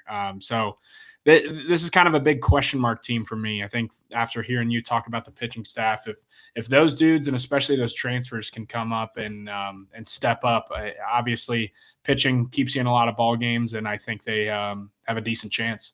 Yeah, and unlike Cameron Johnson, I'm actually quite high on Camden Johnson, the Wichita State transfer. He had a great summer in the Cape, and I think that he'll be one of the better hitters on the team this year too. All right, next up, let's jump over. Oh, man, I was trying to find this comment. We have a Gamecocks fan in the chat. I can't remember where he dropped that, but he was curious about where his Gamecocks would be, his South Carolina Gamecocks. And we'll talk about it because they have they by far, I think, have the oldest coach in the game, right? I was trying to think about this. Like, he's what, 68 years old? Sure. Yep. I'm pretty 68 sure he's years the oldest old in the SEC for sure. Paul Maneri. Maneri. Yeah, you had it. Yeah, Maneri. Yeah. And the guy's been at a lot of stops. I mean, Air Force, Notre Dame, LSU, and hey, I mean, he's entering what year 2 there in Columbia. They were 28-29 a season ago, but just 6-24 within the SEC. And I think that's the big thing that has him wondering, going back to the gentleman in the chat talking about this, is before you kind of pencil in, I felt like a little bit more success from the Gamecocks, but it was year 1. A lot of times that happens. They lost some big pieces. Ethan Petrie, I'd say, was the big one that is gone, but also Nathan Hall, Henry Katzmar, Eli Jerzembek, I think it is. Dylan Eskew, Matthew Becker, Tyler Pitzer, and Jarvis Evans also all gone as well out of Columbia. I'm excited to see how they do. You know, obviously new athletic director over the past year with Jeremiah Donati coming in there. He was at TCU when they had some great success. Bieniek, can the Gamecocks rise up from the basement of the SEC and be a threat? So yeah, Colby, you mentioned Jeremiah Donati, the new AD. He did not hire Maneri. Ray Tanner, the legendary South Carolina former baseball coach that led them to 3 straight national championship games, 2 straight national championships, did one final move before he announced his resignation and stepping down from the athletic director role. He gave his good buddy the head coaching job of the South Carolina baseball team. Last year was an absolute train wreck. And this year, I think it's certainly hot seat for Coach Paul Maneri. You can tell that they felt they were under pressure and completely turned the roster over. A lot of transfer portal players coming in. One that is not a portal player is Jake McCoy. Last year, the junior southpaw had a 6.90 ERA, 77 strikeouts in 60 innings with 40 walks. Not one of the, I would say, highest floor guys as a Friday night starter in the SEC. I'm actually quite high on Riley Goodman, the redshirt freshman out of the state of Tennessee, has taken some big jumps this fall, and I think that he may possibly be the best starting pitcher on the team for the upcoming year. He's a 6'2", 205-pounder with a mid-90s fastball, good repertoire as a whole, and I think he's got a chance to be the freshman of the year in the SEC for South Carolina.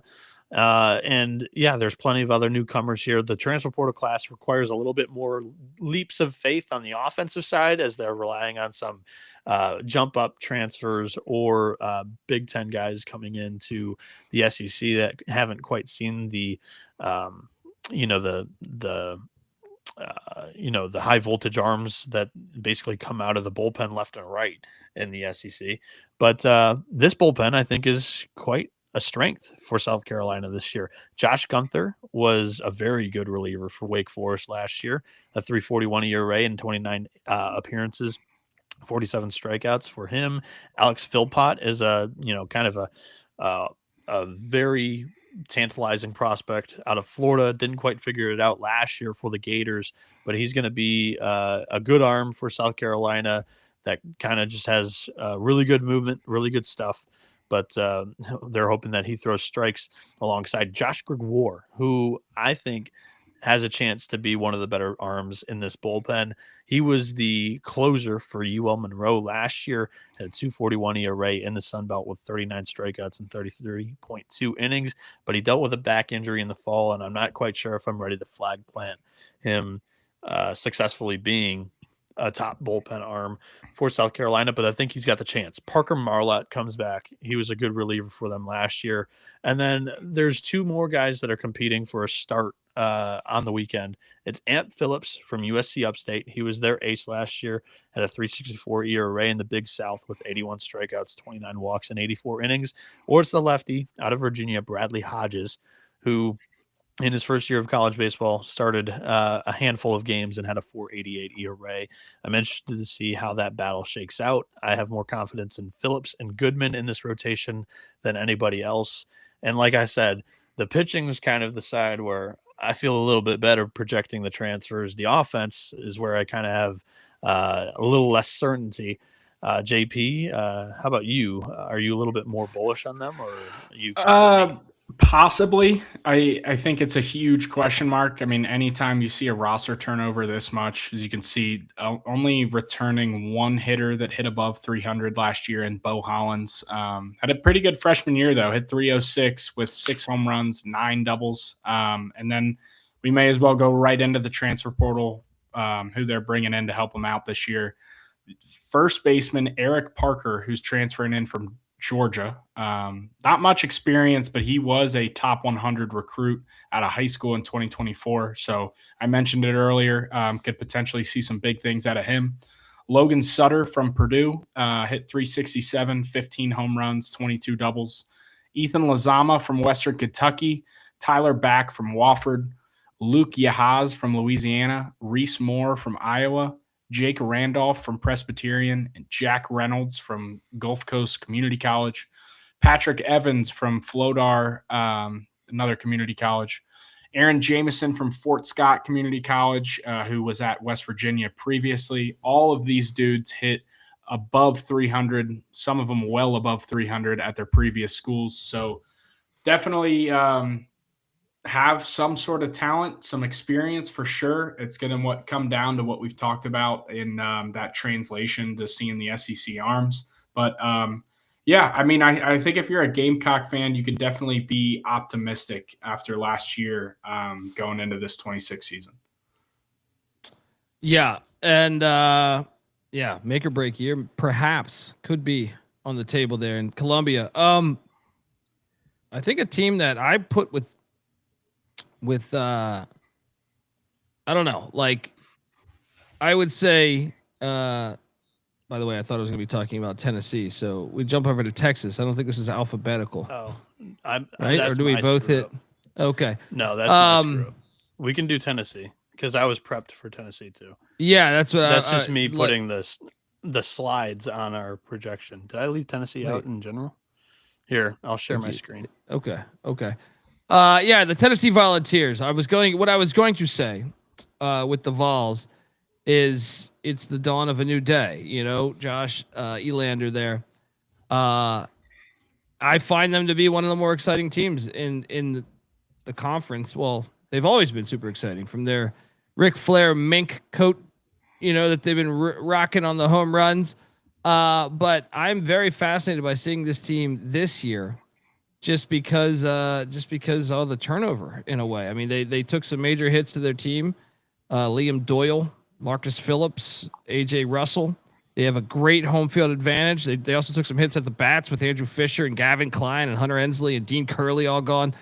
But really just the changing of the guard and they, you know, hiring Elander, who was off the staff, has me quite fascinated to see if he can continue the momentum of this program. Bieniek, your thoughts on the Vols, who were 46-19 last year, but just 16-14 in the SEC, that was tied for 7th, and life after Tony V. Yeah, like you said, they promote from within here with Josh Elander as the first time head coach in his career, and there's a question mark there, but I don't even know if that's necessarily the biggest one. Is I wrote up the SEC preview page, like just in general, kind of outlining expectations for every team in the SEC this year for the Diamond Report. Even if Tony Vitello was there, I don't even know if this team really stacks up with the others as blue chip talent worthy or like on paper talent wise as the other teams in the SEC. And lately, Tennessee has been, if not the most talented team in the SEC under Vitello. And I just don't know if this year necessarily was going to be one of the better years under Vitello to begin with. And then now that Vitello has dipped to San Francisco, there's certainly some questions, I think, specifically with the position player group. I don't know if the talent is really there compared to a lot of the other SEC teams. The starting rotation definitely has potential. Tegan Coons is a very talented right-hander who last year as a freshman made a couple of starts through 36 innings. He had a 5.40 ERA with 40 strikeouts. He was excellent on the Cape this summer. Another guy that I've heard really good things actually after Christmas break. So this guy really reached a new level during the winter with some workouts on his own. Landon Mack, the Rutgers kid, who as a freshman threw 80 innings, 70 strikeouts, just 17 walks, took a really big jump over who I thought was possibly their number 2 starter in Brandon Arvidsson, who is a high voltage left-handed he was a spot starter, also reliever for them last year, really good arm, had a 4.19 ERA, 70 strikeouts in 38.2 innings. So expanding his role into possibly being a starting pitcher, I think will work out incredibly. But Landon Mack has earned, another look this early spring in these inter squad scrimmages that they've had so far. And then the other guy who was really good as a sophomore is the left-hander out of Virginia, Evan Blanco. Last year kind of dealt with a back injury and it really lingered and it hampered him throughout the year, and that was kind of the beginning of the downfall for Virginia, was when he wasn't healthy at the beginning of the year, and then he came back and everybody had high expectations for him, and he really couldn't really live up to them. This year, brand new year, enters the year healthy. I think that Blanco could be really good, and I mean, that's a 4-man rotation that's super strong and one of the better ones in the league. Brady Frederick is a guy that I love. He's got a weird arm slot from the like a low 3/4 out of East Tennessee State. He was actually a starter for the Bucks last year. Had a 2.67 ERA, 76 strikeouts, 19 walks, 4 saves to sub 185 opponent batting average against him in 77.2 innings. I think that he's got a chance to be really AJ Causey like for this Tennessee team, and I think that he'll really click and be a good arm out of the pen. Mark Hindy, Bo Rudy bring power conference experience. Rudy last year excelled at Kennesaw State. Hindy at Duke was a good arm, one of the more reliable ones out of the bullpen for them. And then Cam Appenzeller is a freshman who has a really high ceiling for these guys. He was also mocked first round, second round, third round, first day talent in last year's MLB draft, and he kind of snuck through the cracks and got to Tennessee. JP, how are we feeling about the lineup? Well, I'm glad you were able to kind of come out and be the bad guy instead of me saying it, but I'm kind of with you, at least on paper here. This is probably the least flashy of a Tennessee lineup we've seen in the past 4 to 5 years. Talking about the returners, though, they do bring back Levi Clark. He hit 289 with 10 home runs, 9 doubles. Manny Marin was a big freshman recruit last year. He put up a 283 season with 3 home runs and 9 doubles. Ariel Antigua will hold down the shortstop position. He's a guy who's been in there more for his defense, so he'll definitely be able to glove it. But this will kind of be his first time getting those every day, every weekend at bats consistently. So we'll see how he does at the plate. And then Chris Newstrom had a big year last year, hit 351 with 5 home runs, 4 doubles. To headline the transfer portal guys that they're bringing in, the biggest one is Henry Ford over from the Virginia Cavaliers. He hit 362 with 11 home runs and 9 doubles. Put him in that ballpark, and you could easily see a 20 home run season out of him. And then one dude I'm super pumped to watch, I think he'll probably be plugged right into this lineup, is Tyler Mayat. He was from Walter State. He was the JUCO Bandit Player of the Year. He hit 484 with 31 home runs and 20 doubles. So it's absolutely stupid numbers out of him. And yeah, if he's a big bopper and can get the ball up in the air, he's definitely going to be able to hit a ton of homers down in Knoxville. I will say I think this is a great hire, great transition for them. I truly think this was not a fail-safe, hire someone from within, keep all of our guys. This was truly the best fit for that program. And Josh Elander was kind of Tony V's right-hand man for the past few years. Former player at TCU. A lot of good things to expect from Josh Elander taking over in Knoxville. Yeah, 1,000%. Just to add on to that real quick before we move on, I was high on Elander as like a potential head coaching candidate if he was to be hired away to any school, right? So like Tennessee keeping him in house, and that's an SEC coach for sure. He would have probably had another SEC job. He could have had one probably by now. And he played for Jim Schlossnagle, who's also one of the best coaches in the game currently. So, yeah, I like his background just, coming up as a coach, I would say.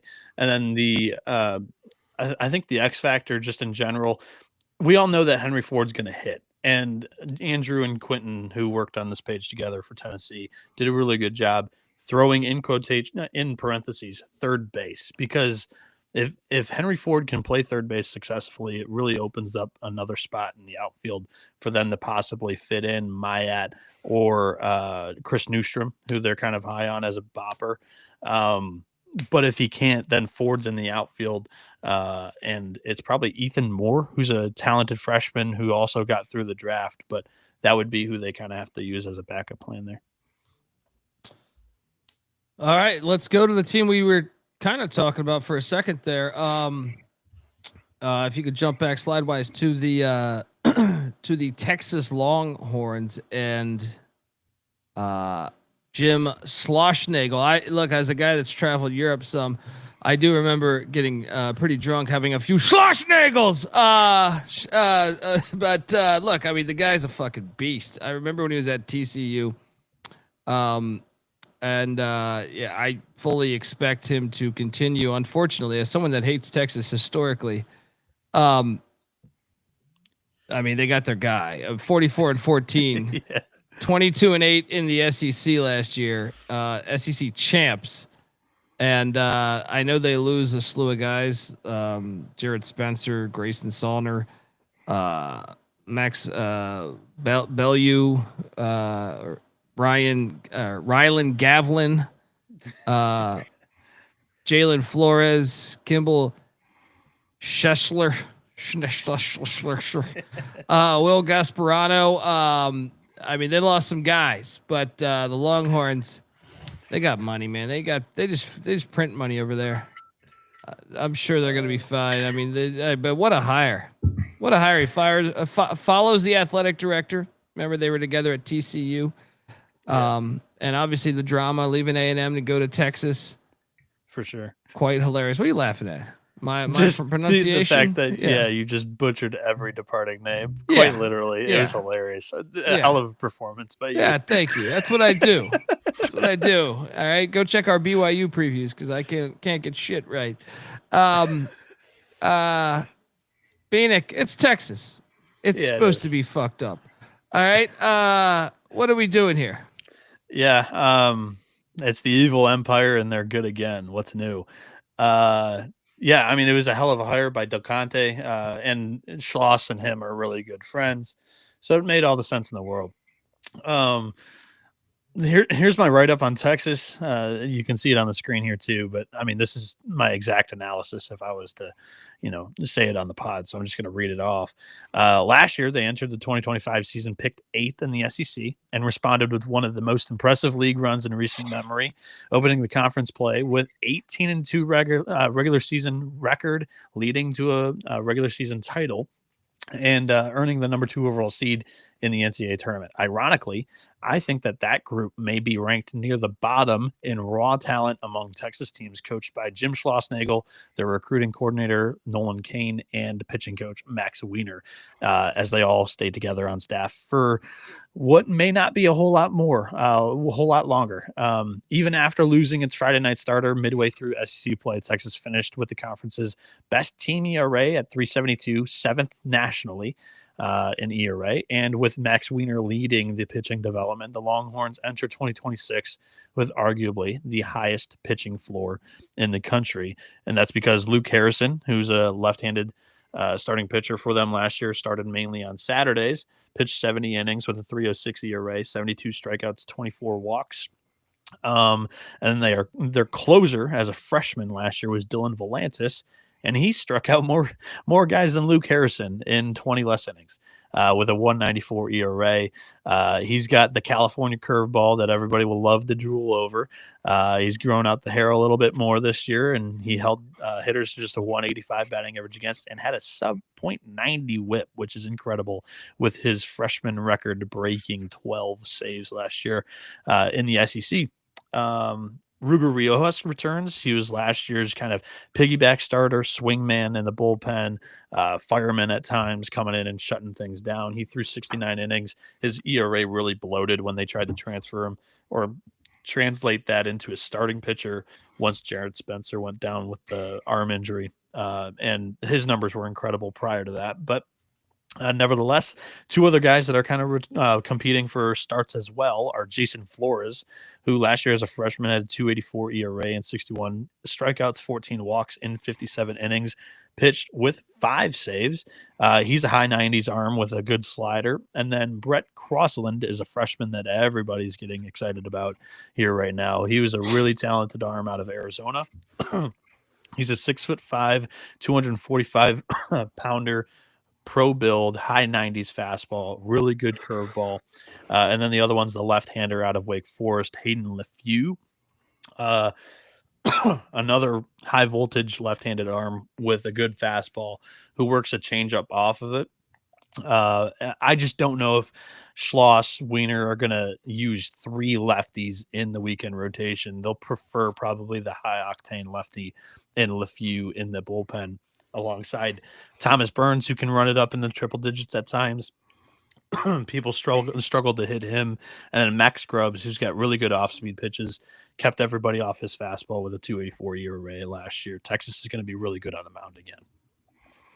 Yeah, there's a lot to like about this Texas team. Talking about the lineup here, the 3 guys they're bringing back, well, more than 3. They're bringing back Casey Borba, Ethan Mendoza, Adrian Rodriguez, and then Jonah Williams.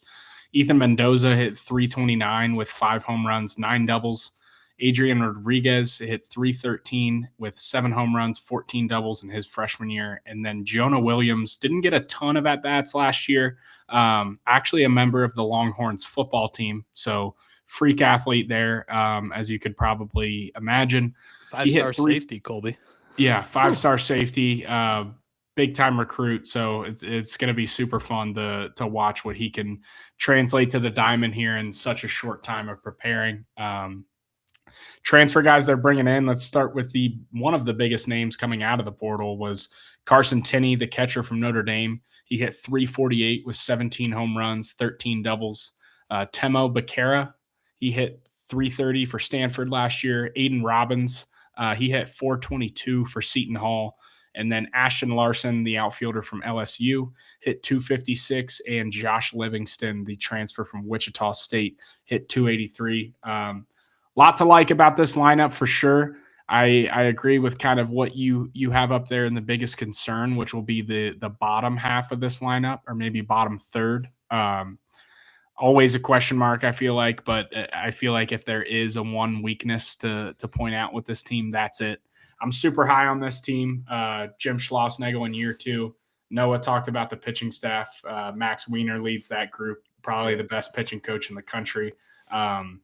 Yeah, I think there's no question. I think the Longhorns get back to Omaha in 26. If they can stay healthy.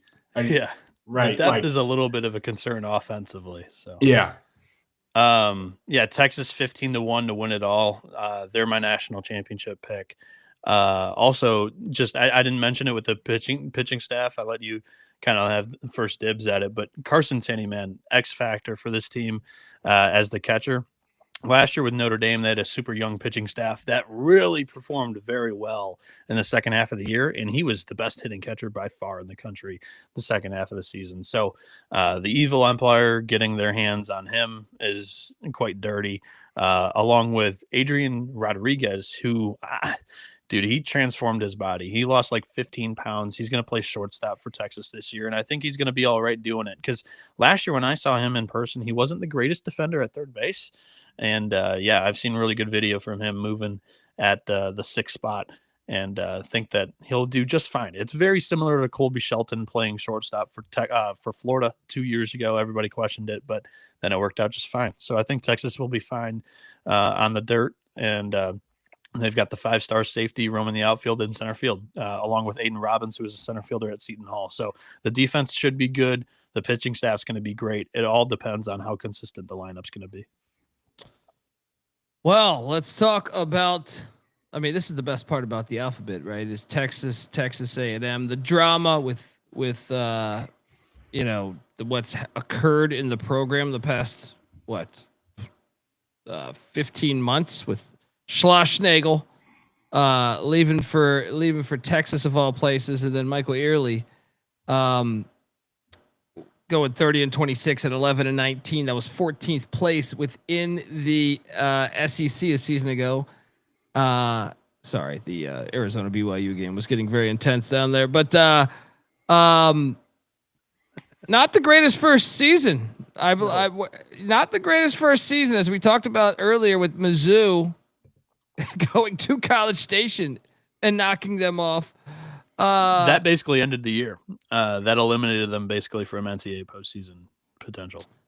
Yeah, and then they lose Ryan Prager, Justin Lampkin, Miles Patton, Brad Rudis. I mean, the Bats took a hit too with Caden Kent and Wyatt Hensealer. And Jace Laviolette. Yeah, I mean, just Hayden Schott, Gavin Cash, just a schlogger of hits to this team. Bieniek, was that just, hey, 1 year right after a big time loss? Should they not panic? I know Trev Alberts, the new athletic director, well, somewhat new now. Is there, you think, speculation in College Station that maybe they phoned it in on the hire, or what do you think? I think it was definitely a hire. We talked about Elander and how I thought he was a quality coach who kind of marinated under Vitello and also was coached by Schlossnagle and had a really good upbringing as a potential SC candidate to coach a program in the future. Early was not necessarily the go-to ready-made SEC head coach that was a slam dunk guy off the Schlossnagle staff. Everybody believes that to be Nolan Kane, who's currently there in Austin. But I don't mean to throw any shade at Early, because he was able to re-recruit everybody from that loaded Texas A&M staff, and kind of the boosters and NIL reps and everybody. It was a little bit of a pie on the face feeling after the year that Texas A&M had, kind of letting, for imagery's sake, 18-year-old drive the Corvette with Early having the most loaded roster in the country last year, and then they ended up missing the NCAA tournament. The lineup's loaded again. There's a lot of talent and potential there. It all kind of stems on the pitching staff, which I'm not super high on for the upcoming season. Weston Moss was incredible last year for them as a bulk reliever / closer at times for Texas A&M. In 22 appearances, he had a 3.19 ERA, 50 strikeouts, 18 walks, a 2.15 batting average against. Look for him to get even better with more of an expanded role this season for the Aggies. And they also bring back their number 2 starter from the national championship runner-up team, Shane Sdeo. He's a left-handed pitcher who went down with Tommy John injury during that postseason stretch. He had a 2.96 ERA, 55 strikeouts, just 9 walks, in 48.2 innings pitched in 2024. He'll come back as one of the more relied upon arms this upcoming year. Who emerges as the number 3 starter? Your guess is better than mine. The candidates are Ethan Darden, who's a left-handed pitcher, Clemson transfer there. He's more of a pitch to contact arm, more pitchability, throw strikes, and try to let your defense play for you. Aiden Sims is a talented sophomore, second-year player here for the Aggies that they're looking for a little bit more of an evolution from this season. Clayton Freshcorn is another kind of high-voltage, weird arm slot right-hander for Texas A&M, who had a 4.67 ERA in 27 innings last year, struck out 33 batters. And then they've got a couple of up transfers that I'm kind of bullish on. I think MJ Bollinger is going to be good. He had a 2.11 ERA with 39 strikeouts, just 13 walks and 11 saves last year for the Owls. Juan Vargas, I think, will be all right. And then they gave the number 12, which means basically their captain or their go-to leader on the team, to Josh Stewart. Last year, a knee injury ended his season way too early, and in 2024, he was basically one of their lockdown go-to relievers. He threw 31.2 innings with 39 strikeouts and a 4.26 ERA. There's some question marks here. There's definitely some talent, though. JP, how do we feel about the offense? I feel good about the offense. Maybe not as quite as good as I did last year, but definitely returning. I mean, I think this lineup's going to come down to who they're returning actually from last year and not who they're bringing in. Bear Harrison, Blake Benderup were returning. Caden Sorrell is probably one of the bigger prospects. Hit 337 with 12 home runs and 5 doubles. And then Terrence Keel, who really was one of the best hitters in that lineup, most consistent as a freshman last year, hit 294 with 2 home runs, 11 doubles. He's got really good speed on the bases. And then Gavin Grahovic, who was sidelined with a shoulder surgery last year. He's got a chance to be one of the best players in the country. I'm kind of pulling for that kid after watching what happened to him last season. I'm really pulling for him to have a big year this year. That freshman year, he hit 298 with 23 home runs and 16 doubles. So definitely showed a lot of big things as a freshman, and they had some high expectations for him last year. And then who they are bringing in to help him out, we got the Maryland transfer Chris Hakopian, hit 375 last year with 14 home runs. Jake Dewar from FAU, Wesley Jordan from Baylor, Zane Becker from Arkansas. I think the lineup, obviously they kind of really underperformed last year, and so did the pitching. I mean, it was kind of back and forth between injuries. They just could never put it together. I'm not sounding the alarm if I'm an Aggie fan. I believe in Coach Early. I think just what Noah kind of said, he wasn't quite groomed and ready for that job last year. I think he is the guy eventually. It just was maybe 2 or 3 years out, and I think you'll just see him get more comfortable. I mean, people forget he probably had some of the highest expectations probably ever for a first-year head coach last year, which is a lot. And I'm not sounding the alarm. I'm expecting kind of a big bounce back year for the Aggies if they can figure it out on the mound and stay healthy. Yeah, I don't mean to throw any shade at Early's upbringing either. Like Schloss coached under him and also coached under Tracy Smith, who I think he played for Tracy Smith on the College World Series Indiana team in 2013. So 2 very good coaches as well. I think it wasn't a guy where like Elander, we talked about, probably has already been offered numerous positions before Tennessee. Yeah. I don't know if Early was quite on that same scale of correct. Just being ready to be an SEC head coach. And positional dominoes here for them too. Hakopian's an excellent hitter, really good bat to ball with power. But not quite the niftiest shortstop. And we'll see if he plays short. If he doesn't, he'll move to third. Grahovic probably goes to first. And then Binderup is competing with Wesley Jordan for DH spots. And that creates a huge logjam for Nico Partita, who's a really talented freshman trying to work into that third base competition. So if that happens, Grahovic could go to second. Partita plays third, and he's a really good power hitter and also has a good arm and could throw a couple of innings for A&M this year too.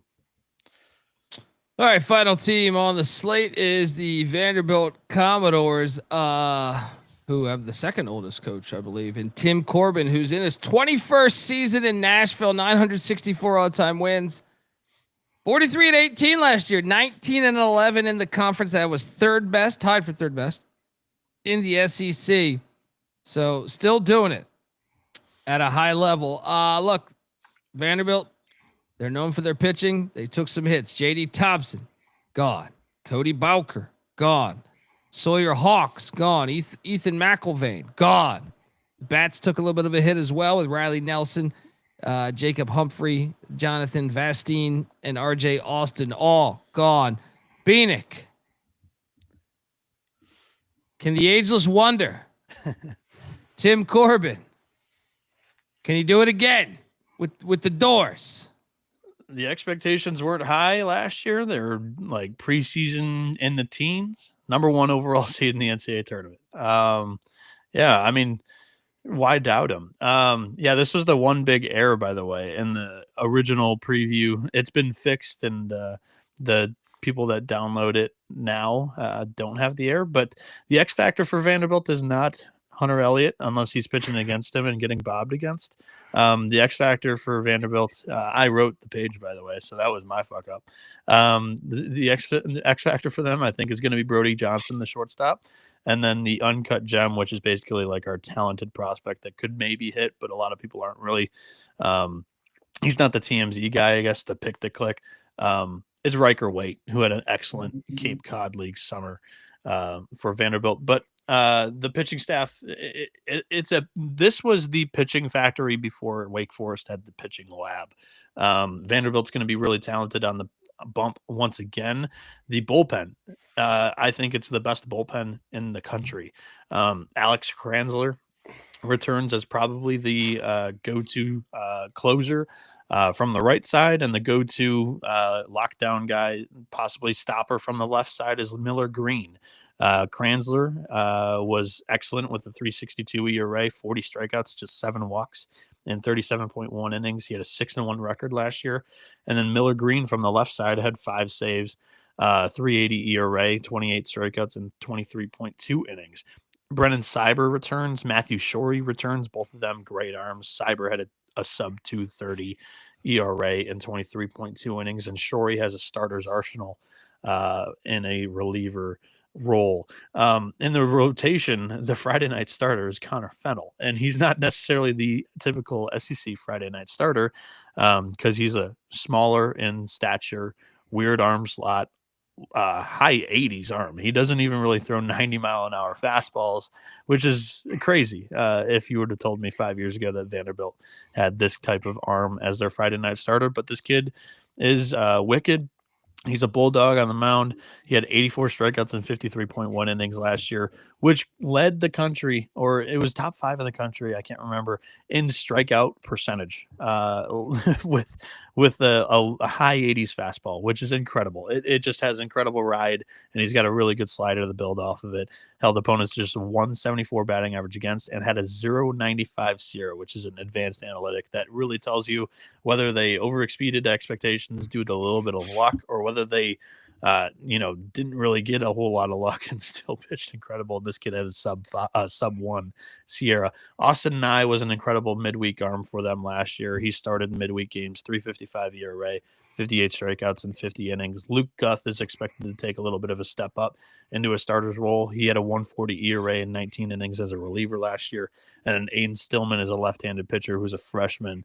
And just any blue chip freshman that comes into Vanderbilt, expect them to be good on the mound for them. So was there anything else that I wanted to say? I don't think so. So JP, offense, not necessarily the most powerful in the SEC. What do you think? No, not the prettiest thing on paper. I definitely think the pitching is going to carry this squad, which is never a bad thing, but I just think that's the way it's going to go this year. The returning Colin Bartsey, Riker Waite, Braden Holcomb, Brody Johnston, Rustam Rigdon, and Mike Mancini. I think you kind of hit the nail on the head right there. This lineup's going to really kind of make or break based on the production of Brody Johnston and Riker Waite. They both need those guys to kind of step up and show some maturity in their young age in the lineup. And then look at Tim Corbin. He's starting to dip his toes into the transfer portal a little bit. We got Logan Johnstone, the 5th-year transfer from Washington State, hit 337 with 9 home runs, 17 doubles.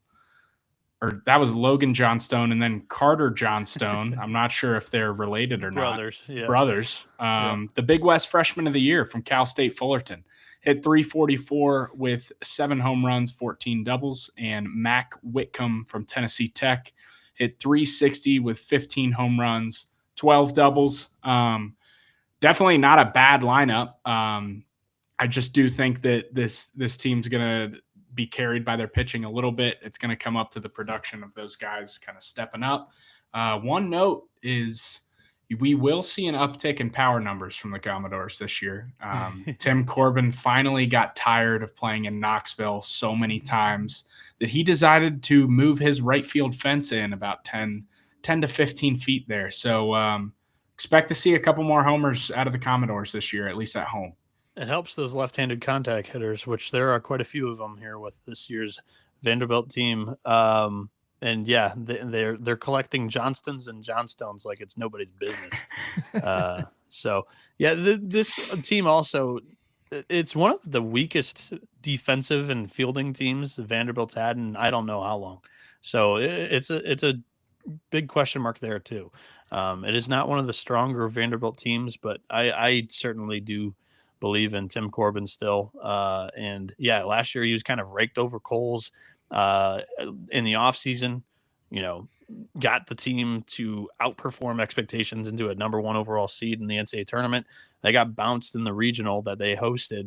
Everybody was pissed at him again, the local media going at him and fans not really happy. And then I think that he's going to really get this team to outperform expectations once again. I don't know if they're necessarily the number 1 seed in the NCAA tournament good, but I think they'll be better than everybody's predicting them to be right now.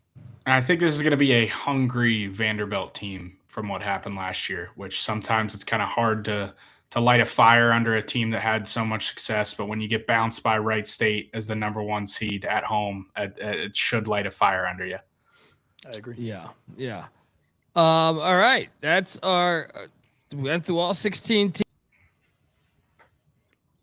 Our projections. Bieniek, anything you want to add? No, I wrote the left-hand portion of this. It's basically like two sentences on kind of how we predicted it to come out on the Dime Report. I'll give out my own 16.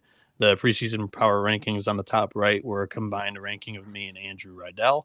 The first and second team and all freshman conference teams are there, along with player awards that we voted on for the upcoming season with the storylines on the top right. It's really cool. So check out the Dime Report, dimereport.com. Let's get to ranking. 1 through 16, we'll each rattle them off, and then it'll go quicker that way. All right. Well, fire yourself right there. Or unless you want me to. I have my order. Should I fire? I got mine if you want me to lead off. Sure. Missouri is at 16 for me.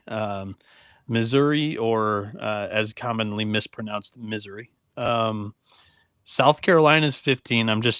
There's a couple of more teams that I feel you can be a little bit more bullish when projecting this season, but the lineup with a bunch of mid-major up transfers definitely could outperform my expectations for them this year. I have Oklahoma at 14. There's questions on the mound. Skip Johnson is an incredible pitching coach. If they outperform these expectations that I have on them, I wouldn't be surprised whatsoever. Ole Miss at 13, Texas A&M at 12, Alabama at 11, Tennessee at 10, Georgia at 9. I have Mississippi State at 8. I have Florida at 7. Vanderbilt's the team that not many people are going to agree with me on my take here, but I picked them 6th. Auburn 5th, LSU 4th. Another team that a lot of people aren't going to agree with how bullish I am on them this year, but it's Kentucky at 3 for me. Arkansas has the dream schedule. I put them 2 only because I like Texas on paper a lot more, but I think Arkansas actually wins the regular season due to having an excellent coach, a really favorable schedule. Everybody tells you that the SEC, like in baseball, is the toughest schedule. It's a gauntlet. It's grind every other weekend. All their easy weekends are on the road. They're good opponents that they play. They're all at home. It's the dream draw for a schedule for a team that's retooling on the mound and in the position player group. I think Arkansas wins the regular season. JP, how about you? All right, I will rattle them off here. 16, I got Missouri. 15, South Carolina. 14, Oklahoma. 13, Alabama. 12, Ole Miss. 11, Texas A&M. 10, Kentucky. 9, Tennessee.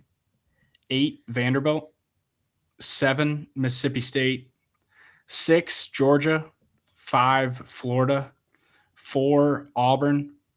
3, Arkansas, 2, Texas, and at first, the reigning national champs. I did not show them. I haven't been showing them any love. I've openly said that I don't think they're going to go to Omaha, so I will show them love. And then the LSU Tigers winning the SEC.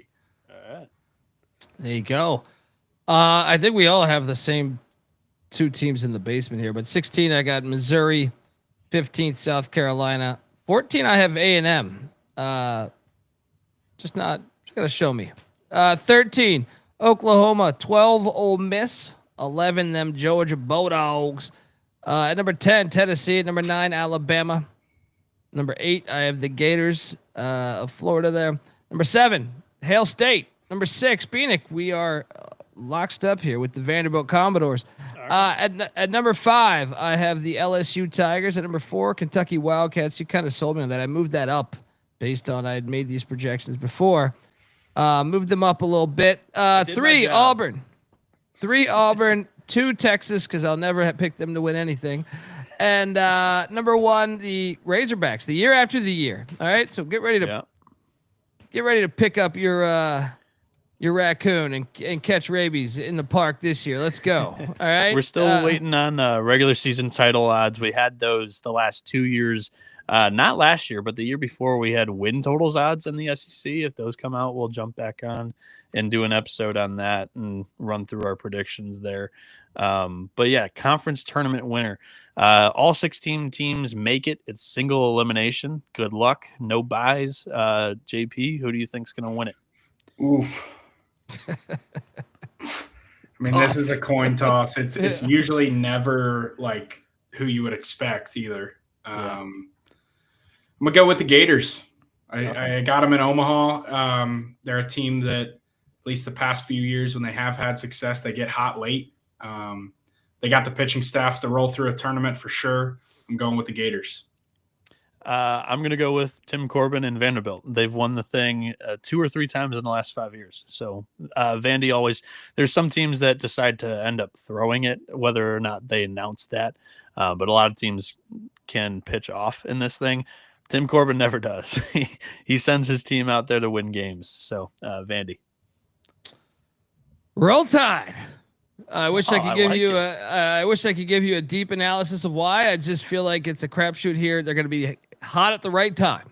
Roll Tide. Love it. So based off of last year's standings, which I forgot to pull up, team that we're highest on, team that we're lowest on, the standings from 2025 were as follows: Texas, Arkansas, LSU 3, Vanderbilt 4, Georgia 5, Auburn 6, Ole Miss 7, Tennessee 8, Alabama 9, Florida 10, Mississippi State 11, Oklahoma 12, Kentucky 13, Texas A&M 14, South Carolina 15, and Missouri 16th. My sleeper, or the team that I have as a bold prediction that will do well, is obviously Kentucky. And then the team that I have being a little bit of a bust or disappointment compared to last year's finish is Ole Miss. I picked them 13th.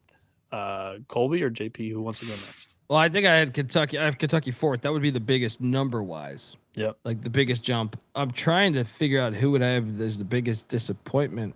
What was LSU again? LSU last year in the regular season was 3rd. No, that wouldn't be the biggest one. What about Florida? They were low. They were 15 and 15 last year. I think they were 10th. 10th. So, what about Tennessee?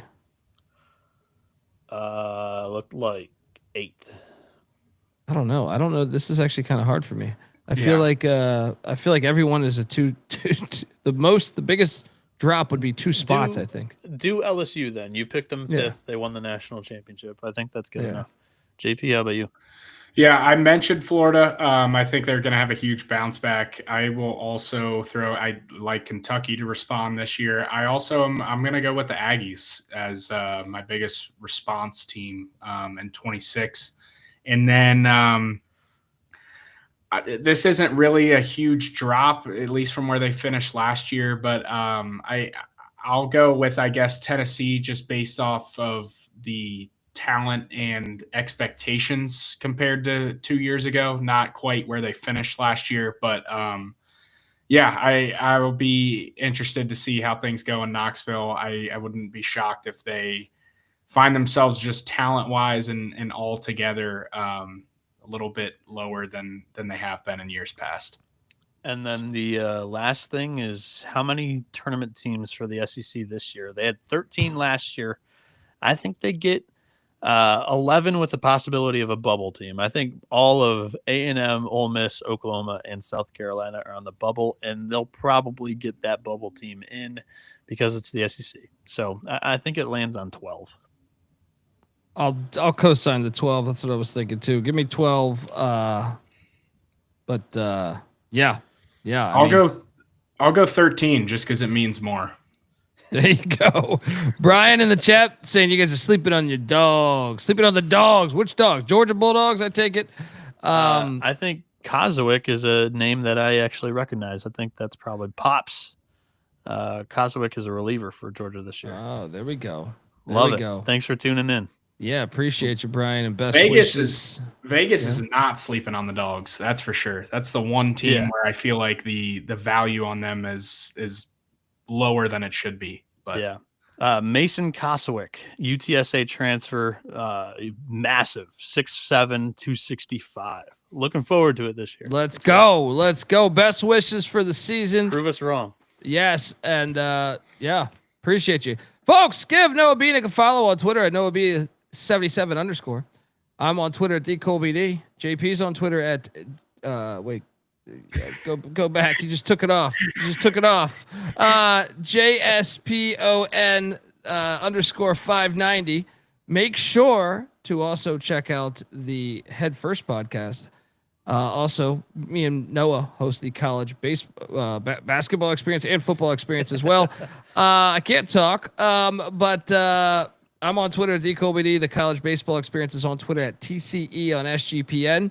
YouTube.com/the college experience. These previews are just getting started, folks. Subscribe, tell a friend.